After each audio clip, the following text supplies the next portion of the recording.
अध्याय क्रमांक 26, दुर्दैव नाश आणि सत्संतान प्राप्ती.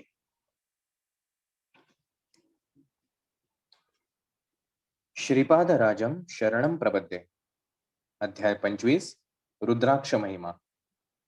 शिवाराधनेच्या पद्धती आणि त्यांचे फळ.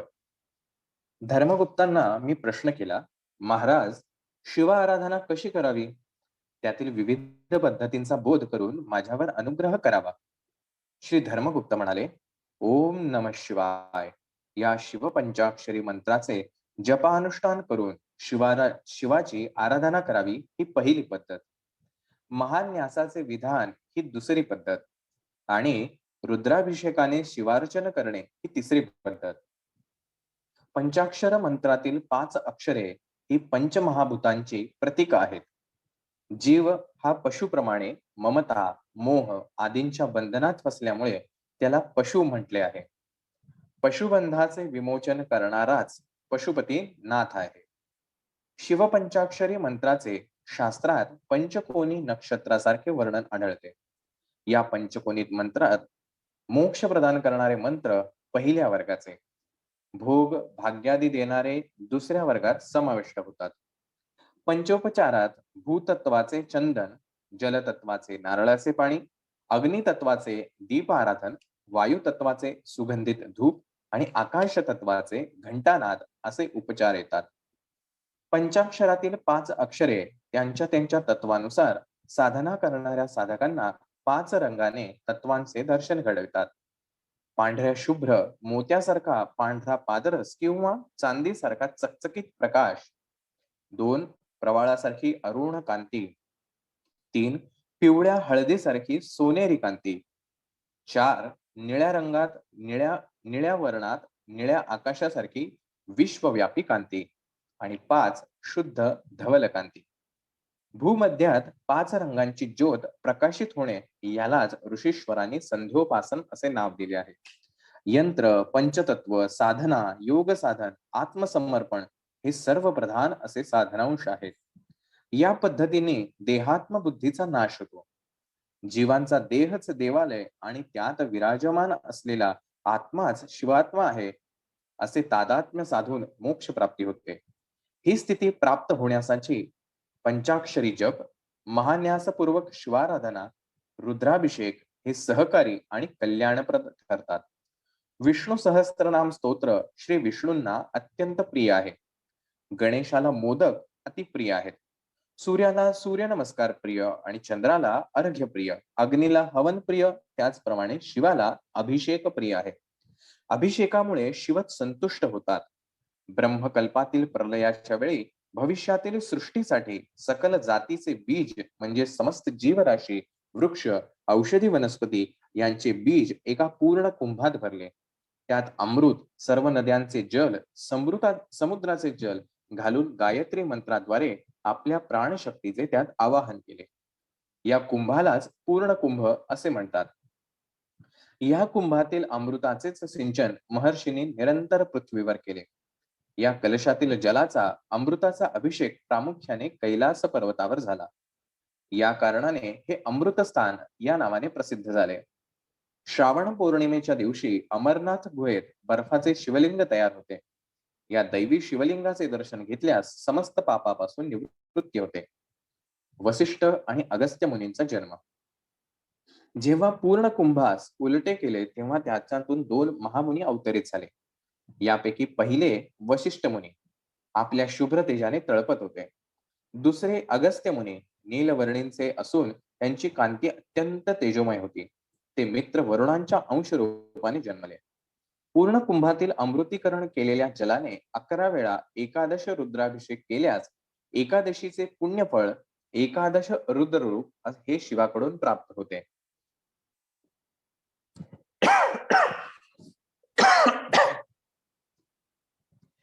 एकादशी रुद्राचा आणि वैष्णव संप्रदायातील एकादशी व्रताचा असा अगदी जवळचा संबंध आहे. यामुळे शिव आणि केशव हे अभिन्न रूपच आहेत. नमकाने रुद्राभिषेक केल्यास अकाल मृत्यू दोषाचे हरण होते.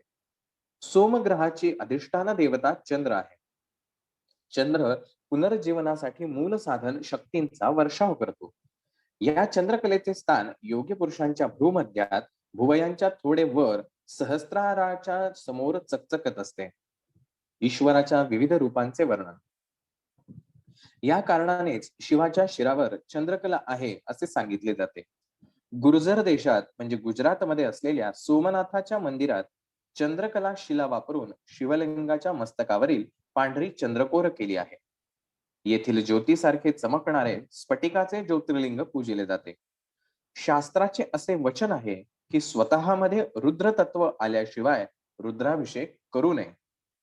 महान्यासामध्ये काळ म्हणजे स्वस्वरूपाचा संहार करणारे, यासाठी अभिषेक करणाऱ्यांनी कालात्मक होऊन यज्ञ स्वरूप शरीरात न्यास करून रुद्राभिषेक करावा. बोधायन महर्षींच्या महान्यास रुद्राभिषेक विधानात शिवाचे वर्णन तत्पुरुष, अघोर, सद्योजात, वामदेव, ईशान असे केले जाते. तत्पुरुष मूर्ती पलयाग्नीसारखी विद्युत रंगाची असते. अघोर मूर्ती मेघवर्ण असते. सद्योजात मूर्ती चंद्राच्या कांतीसम धवल असते. वामदेव मूर्ती गौरवर्णाची असते. ईशान मूर्ती ही तेजोमय असून आकाश वर्णाची असते. रुद्र सहस्त्रादी संख्येत असतात. रुद्राचे गण या नावाने संबोधिल्या जाणाऱ्या देवता एका गणात 30,000, याप्रमाणे एकादश सहस्त्र गणात 33 कोटी रुद्राचे गण असतात. हेच गण भूमी, आकाश, अंतरिक्ष, जल, वायू, शरीर, प्राण आणि मन यांना व्यापून असतात असे वेदामध्ये प्रतिपादित केले आहे. श्रीपाद प्रभूंची अर्चना स्मरण करणाऱ्या भक्तांना 33 कोटी रुद्रांचा अनुग्रह आणि रुद्राक्षाचे वर्णन. या 33 कोटी रुद्रांचा अधिपती श्री गणपती देवता आहे. याच कारणाने आपल्यातील गणपती तत्वास योग मार्गाने दर्शविण्यासाठी श्रीपाद प्रभूंनी आपला अवतार गणेश चतुर्थीच्या या मंगल दिनी या भूमीवर घेतला. यासाठी श्रीपाद प्रभूंची अर्चना स्मरण करणाऱ्या साधकांना 33 कोटी रुद्रांचा अनुग्रह प्राप्त होतो. धर्मगुप्त पुढे म्हणाले, अरे बाबा शंकर भट्टा, शिवभक्तांनी रुद्राक्ष धारण करावा. तो अत्यंत लाभप्रद असतो. रुद्राक्षाच्या 4 जाती आहेत. त्या याप्रमाणे: 1 ब्रह्मजात, 2 क्षत्रिय जात, 3 वैश्य जात आणि 4 शूद्र जात. ब्रह्मजातीचे रुद्राक्ष पांढऱ्या रंगाचे असतात. हे रुद्राक्ष मिळणे अत्यंत कठीण असते. क्षत्रिय जातीचे रुद्राक्ष लाल मधाच्या रंगाचे असतात.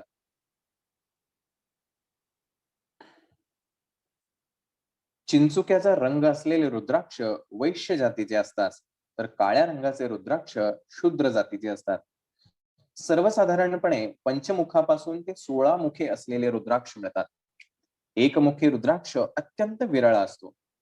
दुधात अथवा पाण्यात रुद्राक्ष घातला असता तो बुडतो. हलके रुद्राक्ष, कोवळे रुद्राक्ष धारण करणे निषिद्ध असते. रुद्राक्षाला तांब्याच्या पळीखाली दाबून त्याच्या खाली तांब्याचे पंचपात्र पालथे ठेवावे. रुद्राक्ष चांगला खरा असल्यास तो प्रदक्षिणा घालण्याच्या दिशेने फिरतो. काही रुद्राक्ष अप्रदक्षिण म्हणजे उलट्या दिशेने फिरतात. या रुद्राक्षांना द्रविड रुद्राक्ष असे म्हणतात. असे रुद्राक्ष गृहस्थांनी वापरू नये. यांनी अनेक अनिष्ट प्रसंग उद्भवतात व संन्यास योग येतो. यामुळे असे रुद्राक्ष केवळ संन्यासी जनांनीच वापरावे. कालाग्नी रुद्राने असे सांगितले आहे की पांढरे रुद्राक्ष ब्राह्मणांनीच वापरावे. क्षत्रियांनी लाल रंगाचे, वैश्यांनी फिका पिवळ्या रंगाचे व शूद्रांनी काळे रुद्राक्ष धारण करावे. हे रुद्राक्षच त्यांना अनुकूल असून त्यांच्या पापांचा नाश करून त्यांच्या मनोकामना पूर्ण करतात. एकमुखी रुद्राक्ष प्रत्यक्ष शिवस्वरूप असतो. द्विमुखी रुद्राक्ष अर्धनारी स्वरूप असतो. त्रिमुखी अग्निस्वरूप, चतुर्मुखी रुद्राक्ष ब्रह्मस्वरूप, पंचमुखी कालाग्नी स्वरूप, षडमुखी रुद्राक्ष कार्तिकेयाचे स्वरूप असतो. सप्तमुखी मन्मथाचे स्वरूप, अष्टमुखी रुद्रभैरवाचे स्वरूप, नवमुखी कपिल मुनींचे स्वरूप असतो. हा रुद्राक्ष अत्यंत दुर्लभ असतो. या रुद्राक्षामध्ये विद्याशक्ती, ज्ञानशक्ती, क्रियाशक्ती, शांत शक्ती, वामशक्ती, ज्येष्ठाशक्ती, रौद्रशक्ती, अंगशक्ती, पश्यंती अशा 9 प्रकारच्या शक्ती असतात. या कारणानेच हे रुद्राक्ष धर्मदेवता स्वरूप आहेत. दशमुखी रुद्राक्ष विष्णू स्वरूप, एकादशमुखी रुद्राक्ष साक्षात शिवस्वरूप, द्वादशमुखी द्वादशादित्य स्वरूप अशा रुद्राक्षांचा विविध देवतांशी संबंध आहे. श्रीपाद प्रभूंनी प्राकृतिक प्रवृत्ती आणि निवृत्ती यांचा अधिपती श्री गणपती त्यांचे तत्व आपल्या चैतन्यमय स्वरूपात धारण केलेले आहे. यामुळेच ते 33 कोटी देवतेचे दिव्य स्वरूप आहेत. एवढेच नव्हे तर या सृष्टीतील प्रत्येक हालचाल श्रीपाद प्रभूंच्या संकल्पानेच होत असते. सर्व चलनाचे मूल कारण श्रीपाद प्रभूच असून सर्व कारणाचे तेच कारण स्वरूप आहेत. ते शिवस्वरूप आहेत असा मनी भाव ठेवून त्यांचे पूजन केल्यास ते विष्णू स्वरूपात दिसतात आणि विष्णू रूपात त्यांची आराधना केल्यास ते शिवरूप दिसतात.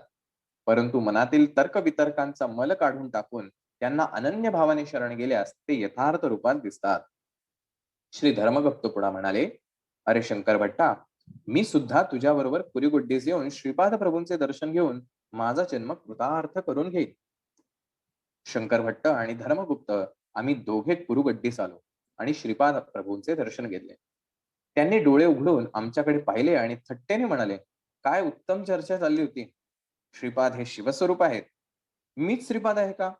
तसे नसेल तर श्रीपादच मी म्हणून आलो काय? मी कोण आहे?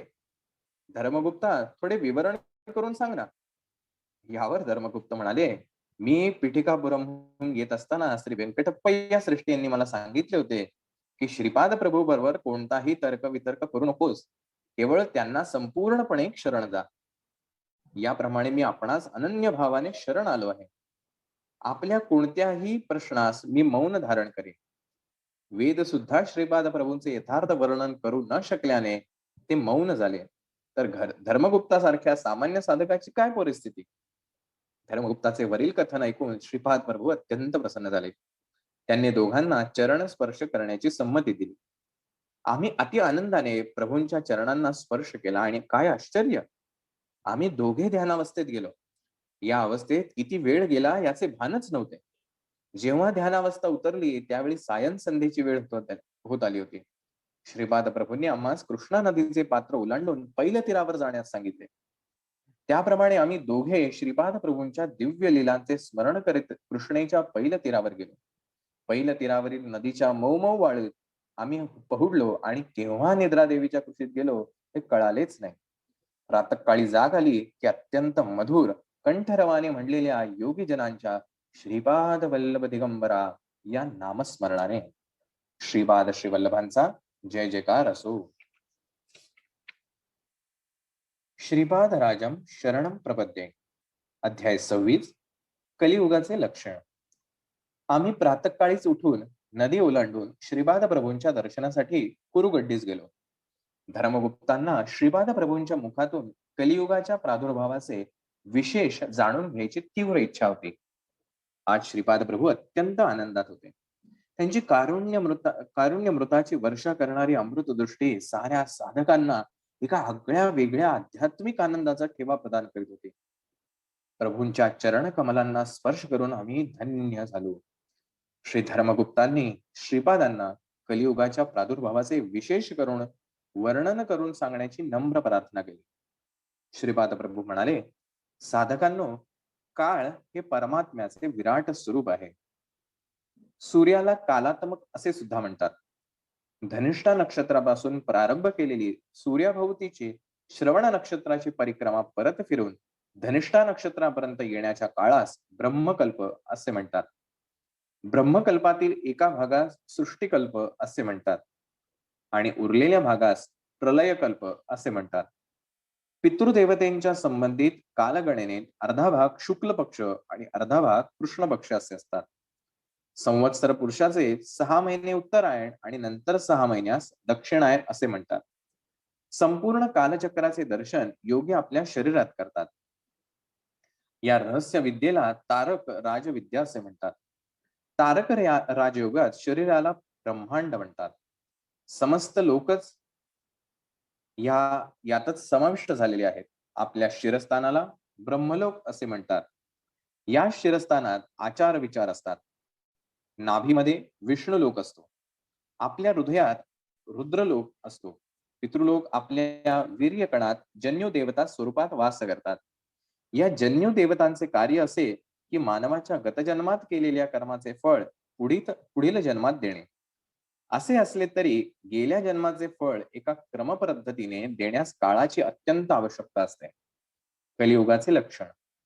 पितृदेवता म्हणजे आपले दिवंगत झालेले पूर्वज नव्हे, स्वर्गवासी झालेल्या आपल्या माता पिता आजी आजोबा यांच्या नावाने आपण केलेल्या श्राद्धभक्षाचे फळ स्वीकारून त्यांना उत्तम गती प्राप्त करून देणारे जन्यू देवताच असतात. या जन्यू देवतांना जन्म नसतो. योगीजन आपल्या शरीरातच सृष्टीतील 6 ऋतूंचे दर्शन करतात.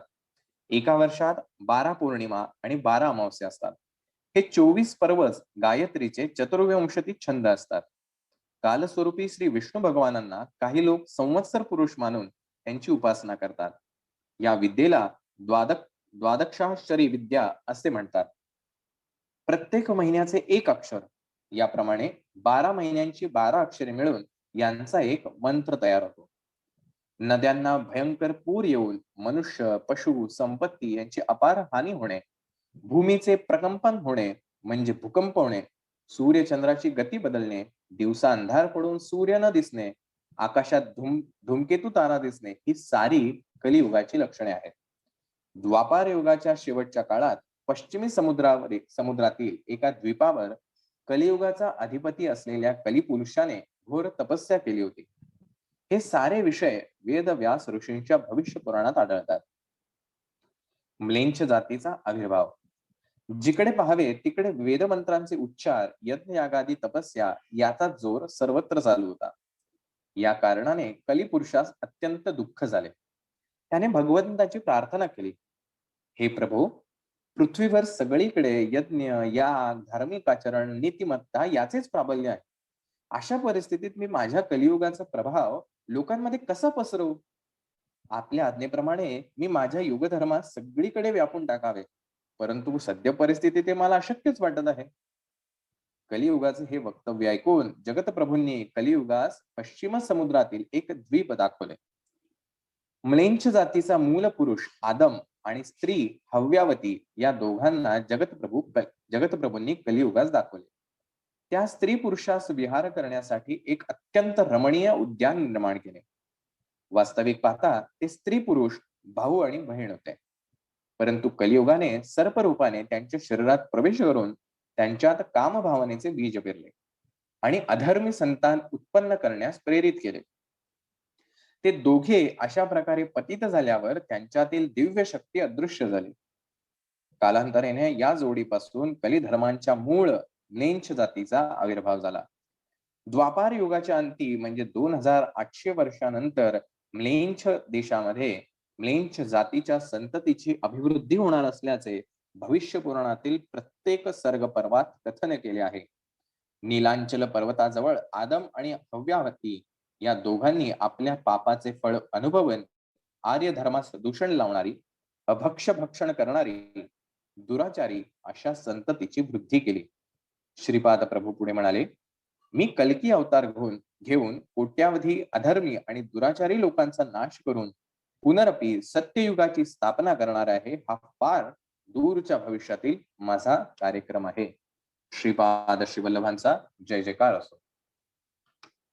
अशा प्रकारे आजचे हे 2 अध्याय या ठिकाणी पूर्ण झाले. बऱ्याचदा असं होतं की हे वाचत असताना किंवा हे वाचून झाल्यानंतर आपल्याला असं वाटतं, अरे किती छान आहे, मला बऱ्याचशा गोष्टी समजल्या. पण साधारणतः एखाद्या शाळेमध्ये, एखाद्या वर्गामध्ये जे विद्यार्थी असतात, या विद्यार्थ्यांच्या पण कॅटेगरीज असतात किंवा त्यांची विभागणी असते. एक कॅटेगरी असते बॅक बेंचर्स किंवा जे फक्त गोंधळ घालणारे असतात, अभ्यास वगैरे फार काही करत नाहीत आणि ज्याला परीक्षा असते त्याला कॉपी करा किंवा अन्य वाम मार्गाने ते उत्तर सोडवतात, पेपर सोडवतात आणि गरजेपुरते म्हणजे पास होण्यापुरते जे मार्क आहेत तेवढे मिळवतात आणि पुढच्या वर्गात जातात. दुसरी कॅटेगरी ज्याचं प्रमाण खूप जास्ती असतं, म्हणजे वर्गामध्ये जर 100 विद्यार्थी असतील तर 100 पैकी 80% मुलं ह्या मधल्या कॅटेगरीत असतात, की जे अगदी प्रामाणिकपणे आपलं प्रत्येक तासाला ऐकणार, सगळं शिक्षकांचं अगदी आदर्श सारखं ऐकणार, अभ्यास जेवढा आपला रोजचा घरचा अभ्यास दिला असेल तेवढा होमवर्क करणार, परीक्षा आली की परीक्षेच्या अगोदर एक 8 दिवस प्रचंड मेहनत घेऊन अभ्यास करणार आणि 70-80%, 60%, 80-85% पर्यंत मिळवतात आणि सुखी राहतात. वा वा, मला खूप छान मार्क मिळाले. हे फार काही मेहनत घेत नाहीत त्या गोष्टींसाठी. आपलं प्रवाहाबरोबर चालायचं. पहिलीतून दुसरी, दुसरीतून तिसरी असा मार्ग प्रवास करत राहायचा. आणि एक तिसरी कॅटेगरी असते, जी अगदी नगण्य असते. ती म्हणजे एकच व्यक्ती त्या ठिकाणी असतो आणि तो म्हणजे वर्गातला हुशार विद्यार्थी, जो वर्गामध्ये नेहमी पहिला येतो. तर हा जो पहिला येणारा विद्यार्थी आहे, ती ह्याची म्हणजे ज्यावेळेला वर्ष सुरू होतं, तेव्हापासून त्याची ही धारणा असते किंवा घरनं तसे संस्कार असतात, की तुला पहिलाच नंबर मिळवायचा आहे. त्यामुळे तो पहिल्या दिवसापासून प्रत्येक गोष्ट आत्मसात करण्याचा प्रयत्न करतो. स्वतःचा सेल्फ स्टडी करतो. आणखीन ज्या मार्गाने त्याला ज्ञान मिळवता येईल, त्या मार्गाने ज्ञान मिळवत राहतो. प्रचंड मेहनती असतो. तो कुठला फार बाह्य गोष्टींमध्ये एन्जॉय करत राहत नाही. फक्त अभ्यास आणि त्याशी संबंधित ज्या गोष्टी आहेत, सतत ट्युशन्स, क्लासेस हे चालूच राहतात. आणि परीक्षेचं त्याला म्हणजे एवढा अभ्यास करून सुद्धा टेन्शन असतं. तो अगदी मेहनत घेऊन रात्रभर अभ्यास करेल किंवा अन्य काही गोष्टी करेल आणि पेपर देतो आणि पहिला नंबर मिळवतो.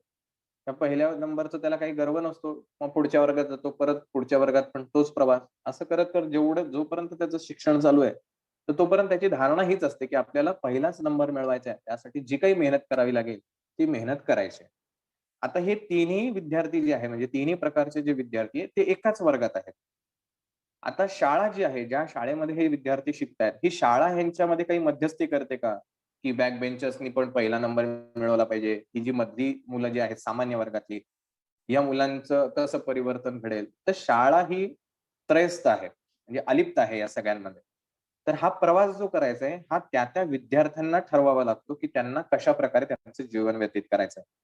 तसंच आपलं आहे, की हे सगळं श्रीपाद चरित्र ऐकत असताना किंवा अन्य अनेक ज्या काही गोष्टी आहेत, त्या ऐकत असताना आपल्याला खूप छान वाटतं, अरे वाह! किती सगळं आपलं समजतंय वगैरे.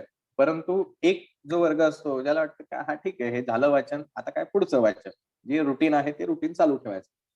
असे फार म्हणजे 10% आपण धरूया, की असे काही असतात, की ज्यांना काही फार फरक पडत नाही. कुठलंही वाचन करा, आम्हाला काही त्यानी फरक पडणार नाही, आमच्यावरती काहीच परिणाम होणार नाही. 80% जे लोकं आहेत, ह्यांचं असं आहे, नाही, नाही, आपण प्रामाणिकपणे केलं पाहिजे. किमान हा जन्म आपण जेवढं करता येईल तेवढं करत राहूया. ही सेवा, ती सेवा, हे दे या देवाला जाऊ, त्या देवाला जाऊ. आणखीन काय व्रतवैकल्य करू. जे, जे करता येईल ते सगळं करत राहूया. आणि आपलं ह्या जन्मातून त्या जन्मात, त्या जन्मातून त्या जन्मात आपला प्रवास करत राहू. आज ना उद्या आपलं कधीतरी करिअर सेट होईल. असे साधारण 80% विद्यार्थी असतात, म्हणजे आपल्यामधले. आणि एक जो विद्यार्थी असतो, जो पहिल्यापासून हेच ठरवून आलेला असतो, की ह्याच जन्मामध्ये मला मुक्त व्हायचं आहे, पुन्हा जन्म घ्यायचे नाही आणि ह्याच जन्मामध्ये मला परमेश्वर समजूनही घ्यायचा आहे, जाणूनही घ्यायचा आहे आणि अनुभवायचा आहे सुद्धा. तो प्रत्येक क्षणी हाच ध्यास धरून असतो, की मला कसा परमेश्वर सापडेल. त्याला बाकी जे काही मौज-मजा चालू आहे, बाहेरची लोकं काय करतायत, ह्याच्याशी काही घेणं-देणं नसतं. त्याला एवढंच आहे, की मला माझा परमेश्वर कसा भेटेल, तो ज्या मार्गाने भेटेल, त्या मार्गाने मला तो मिळवायचा आहे आणि सतत त्याच ध्यासाने तो प्रत्येक जन्मामध्ये एकच ध्यास घेऊन चालतो आणि म्हणून तो प्रत्येक वर्षी पहिलाच क्रमांक मिळवत राहतो. ज्यावेळेला त्याचा पहिला क्रमांक येत नाही, त्यावेळेला त्याला मनात चलबिचल वाटायला लागते, की "काय अरे, मला परमेश्वर का भेटत नाही?" आणि तो पुन्हा प्रयास करायला लागतो. सांगायचं ह्या उदाहरणात सांगायचं तात्पर्य असं, की हे सगळं जरी असलं, तरी हे सगळे विद्यार्थी का नाही पहिले येत? कारण की आतनं ती तीव्रता येत नाही. आणि जे बऱ्याच वेळेला आपण म्हणतो, की बऱ्याच जणांनी म्हटलं, की आमचं मन एकाग्र होत नाही. खूप करायची इच्छा आहे, पण लक्षच लागत नाही. कारण आपल्या मनाची अजूनही ही फक्त जाणीव म्हणजे काय म्हणूया आपण फक्त माहिती आहे, की मला पहिला नंबर मिळवायचा आहे. पण आपलं मन आपल्याला फसवतंय, की तो त्या क्षणापुरता आपल्याला सांगतो पहिला नंबर मिळवायचा बरं का, बघा.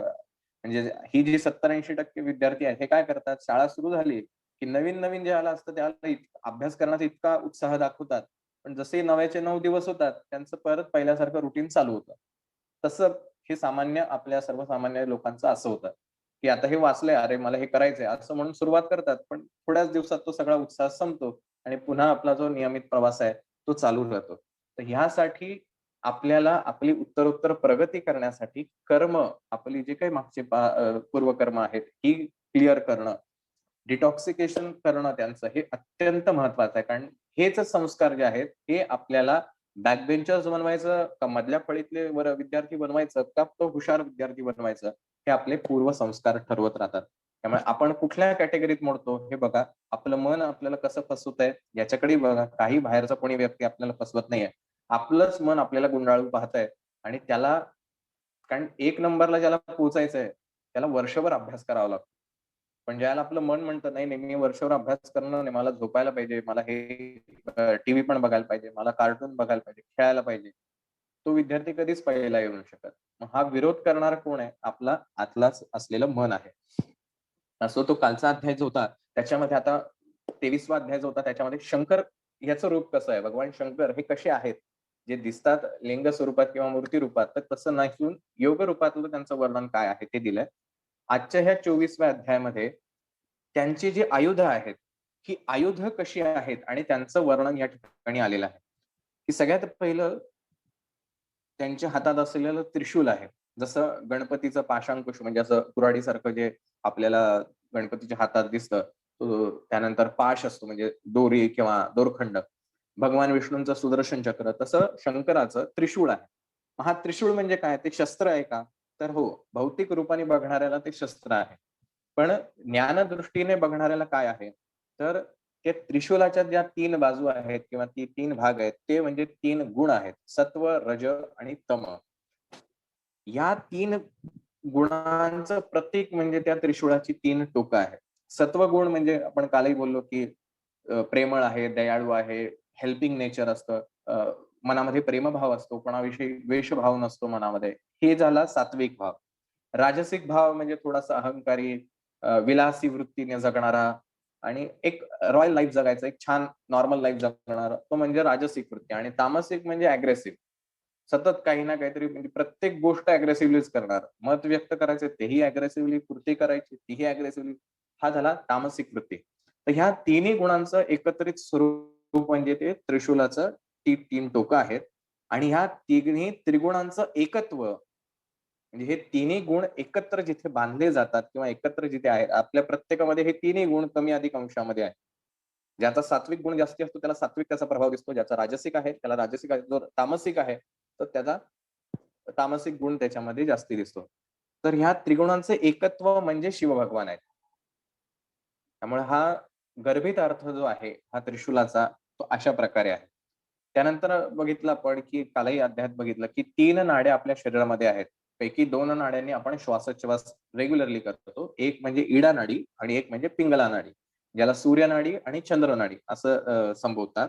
तर श्वासाचे चलनवलन पिंगला नाडीद्वारा होऊन कपाळाच्या मध्यभागातून तो शिरस्थानापर्यंत जाऊन पोहोचतो. तर ही पिंगला नाडीद्वारे आपण जे श्वास घेतो, सोडतो हे आपली जी प्रोसेस चालू आहे, तर ही आपल्या मस्तकापर्यंत म्हणजे आपलं जिथं मेंदू आहे, तिथपर्यंत ही पिंगला नाडीने आपण श्वासोच्छवास घेतो. ह्यांचा सेंटर पॉइंट कुठे आहे? जंक्शन पॉइंट कुठे आहे? तर कपाळाच्या मागे, जिथं आपण ज्ञानचक्र किंवा आपण अष्टगंध लावतो. तर तो ज्ञानचक्राच्या ठिकाणी त्याचा जंक्शन पॉइंट आहे. आणि ह्यालाच त्रिवेणी संगम असं म्हणतात. नाडींचा त्रिवेणी संगम त्या ज्ञानचक्राच्या ठिकाणी. आणि हाही त्रिशूलाचा अंतरार्थ आहे.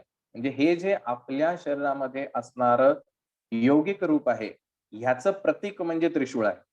की ज्यावेळेला आपण त्रिशूलाकडे बघू, त्यावेळेला ही ज्ञानवृत्ती जर आपल्यामध्ये असेल, तर तो त्रिशूल आपल्या मस्तकाच्या ठिकाणी म्हणजे आपल्या त्या भ्रूमध्याच्या ठिकाणी आपल्याला जाणवला पाहिजे किंवा त्याची अनुभूती आपल्याला घ्यायला पाहिजे. म्हणून तो भौतिक रूपाने आपल्याला त्रिशूळ रूपात दिसतो.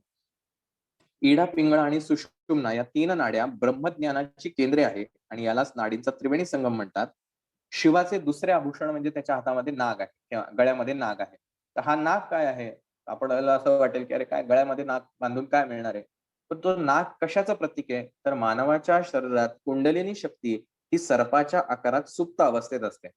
ती जागृत झाली असता अष्टसिद्धी प्राप्त होतात. आता ही कुंडलिनी शक्तीचं जे स्वरूप आहे, ते सर्पाप्रमाणे आहे. सर्प जसं वेटोळे घालून बसतो, कुठलाही साप जो असो, असं गोल वेटोळे घालून बसलेला असतो. तर तशी ही कुंडलिनी शक्ती आपल्या मूलाधार चक्रामध्ये स्थित आहे प्रत्येकाची.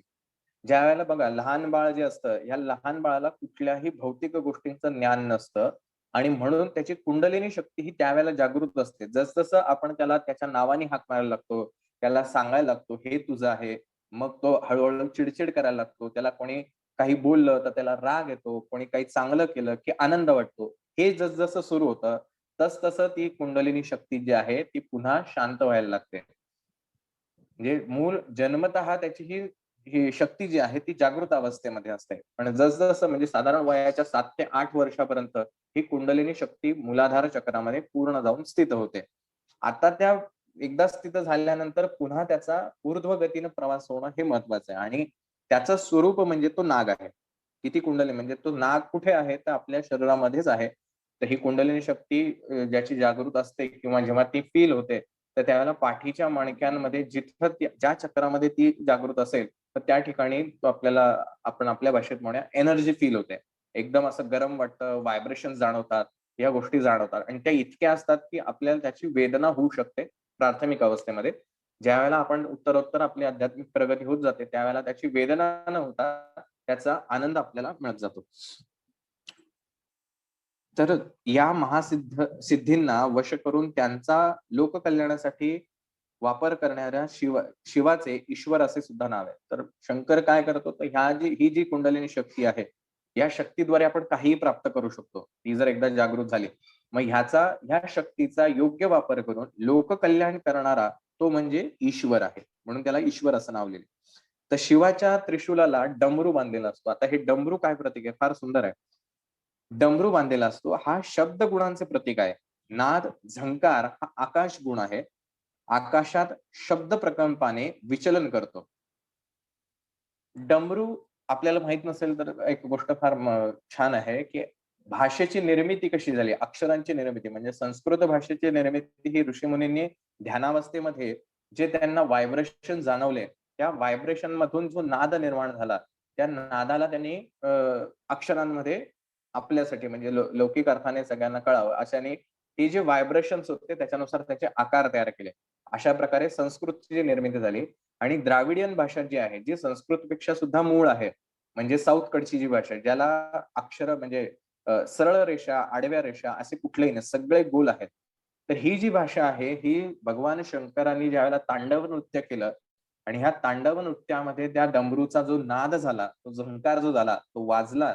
त्या वाजल्यानंतर जे व्हायब्रेशन झालं, त्याच्यातून ही द्राविडियन भाषा निर्मिती झाली. म्हणून आजही तुम्ही जर बघितलं तर जे द्राविडियन लोक जे आहेत म्हणजे साऊथचे कर्नाटकी, आंध्र, तेलुगू, तामिळ लोक किंवा केरळी लोक हे कधीही हिंदीला मान्य करत नाहीत.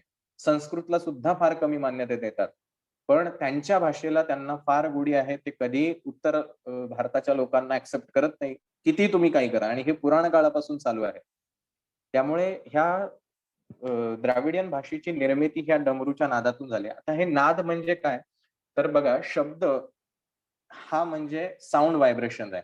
हे कंपन आहेत. इथेही दिलेलं आहे, की अ, आकाशात शब्द प्रकंपाने विचलन करतो. म्हणजे ज्यावेळेला त्या डमरूचा नाद होतो किंवा आपण एखादा शब्द उच्चारतो, तर त्या शब्द उच्चारताना आपल्या कंठातून, स्वरयंत्रातून जे व्हायब्रेशन्स होतात, हे व्हायब्रेशन जे आपण आपलं शरीर सोडून जे आकाश तत्व आहे, म्हणजे जी पोकळी आहे, जिथं हवा आहे, त्या ठिकाणी तिथले जे वायूचे कण आहेत, त्याच्यामध्ये कंपन पावले जातात.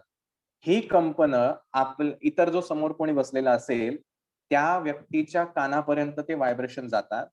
कानामधनं ते व्हायब्रेशन अशा प्रकारे घुमवून ते आपल्या मेंदूपर्यंत मेसेज देतात. आता हा मेसेज हा इलेक्ट्रिकल मेसेज आहे. हा इलेक्ट्रिकल मेसेज आपल्या मेंदूच्या न्यूरॉन्स पर्यंत गेल्यानंतर मेंदू जो आहे, तो आपल्याला जे काही लहानपणापासून त्याच्या मेंदूमध्ये स्टोअर केलेलं असतं, की असं अक्षर किंवा असा उच्चार, असे व्हायब्रेशन जेव्हा येतील त्याला म्हणायचं. ह्याला म्हणायचं. तर हे सगळं आकलन मेंदूमध्ये त्या मेसेजचं होतं आणि मग तो आपल्याला सांगतो, की हे आता तुम्ही सागर असं नाव उच्चारलं आहे किंवा श्रीपाद असं नाव उच्चारलंय. तर हा मेंदू ह्या मेसेजचं डिकोडिंग करून आपल्याला ती गोष्ट समजावून सांगतो. म्हणजे ही जी शब्द रचना आहे किंवा शब्द जे बोलतो हे सगळे व्हायब्रेशन्स आहेत आणि या व्हायब्रेशनमुळे एखादा शब्द जो खूप सुंदर असतो, की ज्या व्हायब्रेशनमुळे आपल्या शरीरातील ही जी चैतन्य शक्ती आहे, ती जागृत होते किंवा त्याला काय म्हणूया आपण फिजिक्समध्ये एक फिनॉमिनन असतो, ज्याला रेझोनन्स असं म्हणतात, की ज्यावेळेला 2 गोष्टींची फ्रिक्वेन्सी मॅच होते, तर त्यावेळेला रेझोनन्स होतो. म्हणजे त्याचा ध्वनी आणखीन मोठ्या पद्धतीने आवाज ऐकू येतो. तर आपल्या मूल चैतन्यामध्ये स्थित असलेले व्हायब्रेशन आणि ज्यावेळेला त्याशी रिलेटेड असलेले सेम व्हायब्रेशन ज्यावेळेला आपल्या कानाच्या माध्यमातून आत मेंदूपर्यंत जातात, त्यावेळेला होतो रेझोनन्स आणि त्यावेळेला त्या व्हायब्रेशनमुळे आपल्याला आनंद होतो. कारण त्याला आनंद म्हणजे रेझोनन्स. आणि ज्यावेळेला ह्या मूल चैतन्य स्थित असलेली फ्रिक्वेन्सीची ही साउंड एनर्जी ज्याला मॅच करत नाही, त्यावेळेला आपल्याला राग येतो, चिडचिड होते, नकोसं वाटतं. तो कानावरती येणारा जो आवाज आहे तो नकोसा वाटतो. मग पुढे असं म्हटलंय, की आपण मंत्रजप केला असता किंवा मंत्र ऐकला असता, तो डमरूच्या आवाजाप्रमाणे आपल्या कानात घुमतो. मंत्र पुरस्चरण केल्यामुळे योग्याला आनंद प्राप्त होतात. आता योगी म्हणजे कोण? आपणच. की ज्यावेळेला त्या मंत्राचं व्हायब्रेशन पोहोचतो. कारण मंत्र म्हणजे एक व्हायब्रेशन आहे. जी विशिष्ट फ्रिक्वेन्सी त्या ठिकाणी प्रत्येक येणारं अक्षर जे आहे, अ नंतर कच का, क नंतर डच का, हे प्रत्येक त्या फ्रिक्वेन्सीने किंवा व्हायब्रेशन जे आहे, साउंड एनर्जी आहे, तर त्याच्याशी पूर्ण ते टेक्नॉलॉजी आहे आणि त्याचा अभ्यास करून तो मंत्र बनवला जातो. मग ज्यावेळेला हा मंत्राचं आपण पुरस्चरण करतो म्हणजे काय? रिपिटेशन. पुन्हा-पुन्हा, पुन्हा-पुन्हा तो ज्याला मंत्र म्हणतो किंवा आपल्याला ऐकू येतो, त्यावेळेला आपल्याला आनंद फील होतो. म्हणजे त्या मूळ जी आपली एनर्जी आहे, त्याच्याशी तो मॅच झाल्यामुळे रेझोनन्स होतो किंवा त्याचा आपल्याला आनंद निर्माण होतो. तर आपल्या शरीरामध्ये आकाश कुठे आहे? आपल्या पिंडी ते ब्रह्मांडी. जगामध्ये आपण सोडलं तर जगात काहीच नाहीये. तर आकाश तत्व आपल्या संपूर्ण शरीरामध्ये आहे. मेंदूच्या एक-एक न्यूरॉन्स पासून, त्यांच्या सेल पासून ते आपल्या शरीरात असलेल्या जवळपास 1.3 सॉरी 130 ट्रिलियन्स करोड एवढ्या पेशी ज्या आपल्या शरीरामध्ये आहेत, ह्या प्रत्येक पेशींमध्ये एक पोकळी आहे.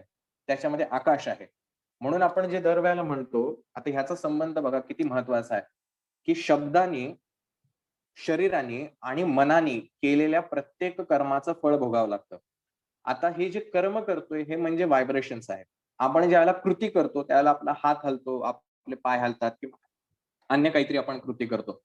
त्यावेळेला आपल्या आजूबाजूला असलेलं जे वायू तत्व आहे त्याच्यामध्ये काय म्हणूया आपण हालचाल होते. तिथले अणुरेणू जे आहेत ते हलतात आणि त्याच्यामुळे इफेक्ट होतो. दुसरं आपण ज्याला फक्त शब्द म्हणतो, त्यावेळेला आकाश तत्वामध्ये बदल घडतो. आणि आपल्याला माहीत नसेल तर सांगून ठेवतो, विज्ञानाने हे सिद्ध केलंय, आपण बोललेला प्रत्येक शब्द हा वातावरणामध्ये तसाच राहतो हजारो कोट्यानी वर्ष. म्हणजे वैज्ञानिकांनी भगवान श्रीकृष्णांनी जी कुरुक्षेत्रावरती भगवद्गीता सांगितली, ह्या पहिले हे थेरॉटिकल मांडलं, की साउंड एनर्जी वातावरणात तशीच राहते. मग त्यांनी संशोधन करून तो भगवान श्रीकृष्णाचा आवाज वातावरणामधून कॅप्चर केलाय आणि रेकॉर्ड केलेला आहे. त्यामुळे श्रीकृष्णाचा आवाज ऐकता येऊ शकतो. अर्थात हे कॉन्फिडेन्शियल आहे. त्यामुळे तो सगळ्यांना मिळणार नाही.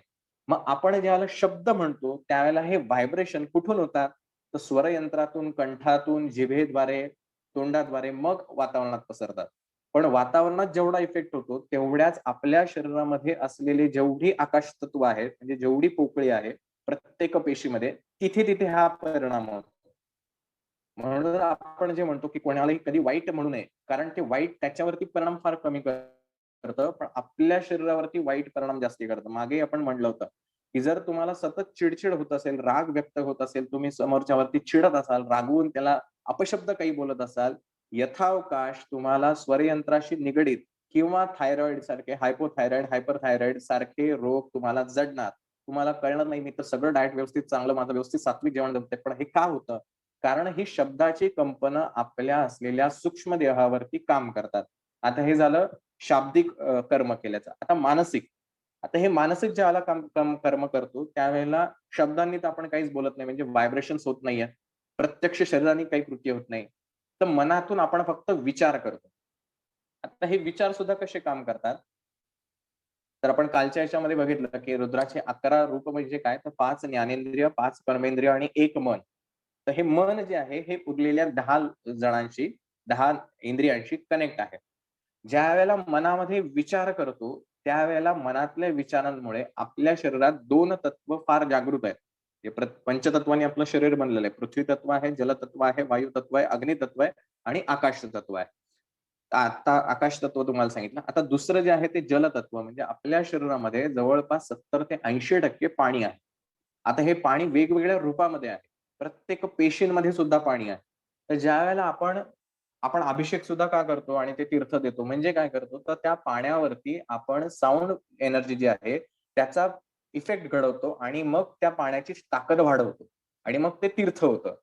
केंद्रामध्ये आपण तीर्थ देतो म्हणजे काय, की महाराजांच्या मूर्तीवरनं श्रीसुक्त, पुरुषसुक्त म्हणत असत केलेलं साधं पाणी, पण ते ज्यावेळेला महाराजांच्या मूर्तीवरून उगळतं, त्यावेळेला त्याच्यामध्ये ती चैतन्य शक्ती येते आणि मग ते तीर्थ होतं.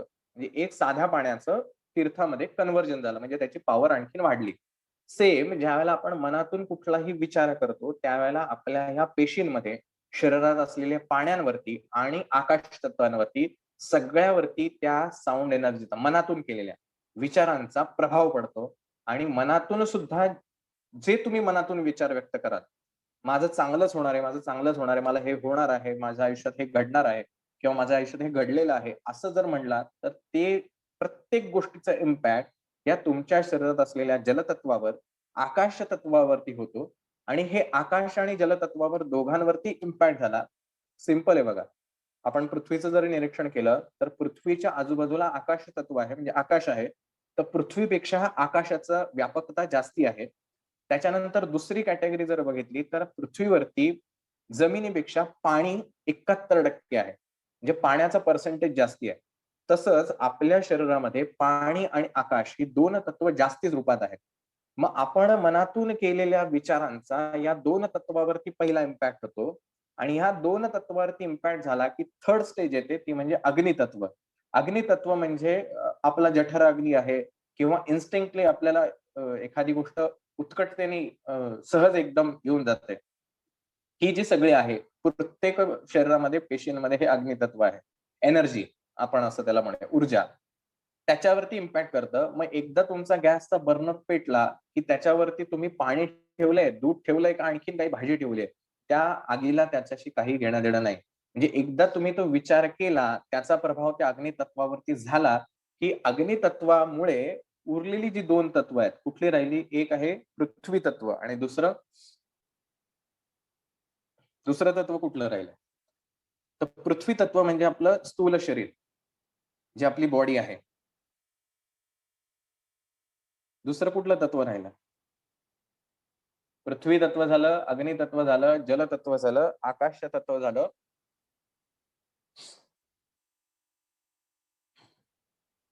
तेच चॅटमध्ये लिहा. वाट बघतोय.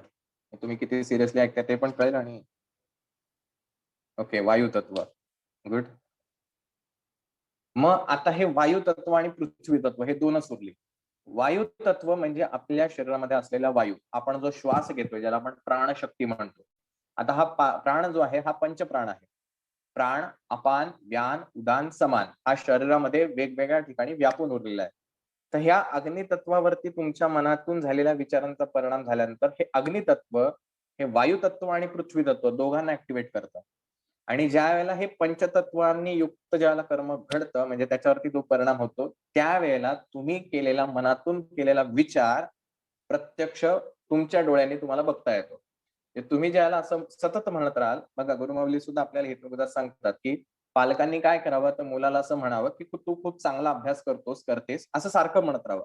ह्यानी काय होणार आहे, तो मुलगा सुद्धा मनातल्या मनात हा विचार करतो, की मी खूप चांगला अभ्यास करतो, मी खूप चांगला अभ्यास करतो. मी खूप चांगला अभ्यास करणार असं नाहीये. कारण आपण मागे बघितलं, भविष्य आणि भूतकाळ हे 2 काळ नाहीये. तर वर्तमान काळात, की मी चांगला अभ्यास करतो. हे ज्यावेळेला मनातून सतत त्याचं आंदोलन होत राहणार आहे, सतत त्याचं आवर्तन होत राहणार आहे, त्यावेळेला जलतत्व आणि आकाश तत्वावरती याचा परिणाम होतो. आणि नंतर तो पृथ्वी तत्वावरती येतो. आणि हे अगदी मायक्रो सेकंदमध्ये, नॅनो सेकंदमध्ये चालणाऱ्या गोष्टी आहेत. आणि काही वेळामध्ये तुम्हाला असं जाणवायला लागेल, जेवढी इंटेन्सिटी त्या विचारांची असेल, की जो मुलगा अभ्यास करतच नव्हता, अभ्यास नको वाटत होता, तो मुलगा स्वतःहून आवडीनं तो अभ्यास करायला लागतो. तसंच तुमच्या आयुष्यामध्ये हे डमरू जो आहे, हा डमरू कसा काम करतो? तुम्हाला जे तुमच्या आयुष्यात हवं आहे, हे जर तुम्ही या साउंड एनर्जीनी तुमच्या शरीरात असलेल्या ह्या पंचतत्वावरती जर तुम्ही काम केलं, तर तुम्हाला जी गोष्ट हवी आहे, ती प्रत्यक्षात मिळू शकते. मग ती नोकरी असेल, पैसा असेल, आरोग्य असेल, नवरा असेल, बायको असेल, अजून जे काही तुम्हाला जे आयुष्यात हवं असेल, हे सगळं तुमच्याच देहामध्ये आहे. तर अशा प्रकारे ह्या डमरूच्या माध्यमातून कसा परिणाम होतो ह्या साउंड एनर्जीचा, आणि त्याचं प्रतीक म्हणजे तो डमरू आहे. 2 भुवयांच्या मध्यबिंदूंवर आज्ञाचक्र असते. ते आपण अनेकदा सांगितलं, जे सप्तचक्र आहेत. तेच सर्व ज्ञानांचे केंद्र आहे. ज्ञानी पुरुषाला अतींद्रिय दृष्टी असल्यामुळे त्याचे ज्ञान केंद्र विकसित असते. अतींद्रिय शक्ती म्हणजे काय, की आपण मागे म्हटलं, की स्थूल शरीरामध्ये जसे पंच ज्ञानेंद्रिय, पंच कर्मेंद्रिय आहेत, तसे सूक्ष्म शरीरामध्ये सुद्धा इंद्रिय आहेत. तर ज्यावेळेला तुम्हाला ज्ञान प्राप्त होतं, त्यावेळेला हे सूक्ष्म शरीर ऍक्टिव्हेट होतं, म्हणजे तुमचं सबकॉन्शियस माइंड. ज्याला आपण आजच्या मॉडर्न भाषेमध्ये म्हणतो. तर हे सबकॉन्शियस माइंड ऍक्टिव्हेट झाल्यानंतर हजारो किलोमीटर दूरवरती जर एखादा व्यक्ती तुम्हाला काहीतरी म्हणला, तर ते तुम्हाला इथे बसून ऐकता येतं आणि हे सायंटिफिकली प्रूव्ह झालंय. ही प्रत्येक गोष्ट लॅबोरेटरी टेस्ट गोष्ट मी तुम्हाला सांगतोय, की ज्यावेळेला ही गोष्ट तुम्हाला रिअलाईज होते, त्यावेळेला एखादा व्यक्ती लंडनमध्ये बसून तुमच्याविषयी काहीतरी म्हणतोय, ते तुम्हाला अगदी क्लिअरली ऐकू येतं. तुम्हाला एखाद्याला फिजिकली काही जाऊन मदत करायची आहे, तर तुम्ही इथे बसून सुद्धा त्या व्यक्तीला फिजिकली मदत करू शकता, इथेच राहून. कारण तुमचे सूक्ष्म जे इंद्रिय आहेत, ती जागृत होतात. मग असा जो योगी आहे किंवा ज्ञानी व्यक्ती आहे, ह्याला भूत भविष्य यथार्थपणे समजू शकतो. म्हणजे उद्या काय होणार आहे, मागं काय चालू होतं, अशा व्यक्तींना समजतं, ज्याला आपण ज्ञानी व्यक्ती असं म्हणतो. आणि हाच परमेश्वराचा तिसरा नेत्र, ज्याचं हे ज्ञान जागृत झालेलं आहे, ज्ञानचक्र जागृत झालेलं आहे किंवा ती कुंडलिनी शक्ती ह्या ज्ञानचक्रामध्ये ऊर्जित अवस्थेमध्ये आहे. तर त्याला तिसरा डोळा शंकराचा असं म्हटलेलं आहे. ज्ञान नेत्र विकसित झालं म्हणजे कामस्वरूप मदनाचे दहन करता येते.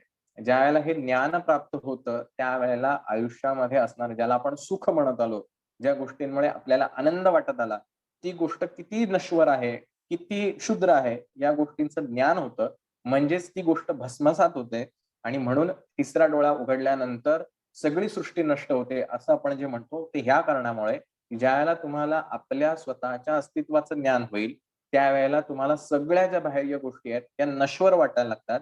ज्याला आपण तेजोनिधीमध्ये पण वाचलेलं आहे. वेदांमधला श्लोक आहे, की ब्रह्म सत्यम जगद मिथ्या. की तुम्हाला त्यावेळेला जाणीव होते, की परमेश्वर हा एकमेव सत्य आहे. बाकी सगळं अनित्य आहे किंवा अ, अशाश्वत आहे. तर म्हणून तो तिसरा डोळा त्याचं प्रतीक आहे.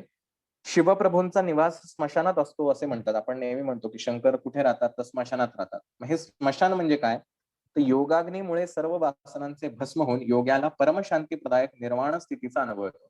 आता भौतिकदृष्ट्या बघा, माणूस मेलाय, त्याला स्मशानात ठेवलंय. किती शांत असतो तो.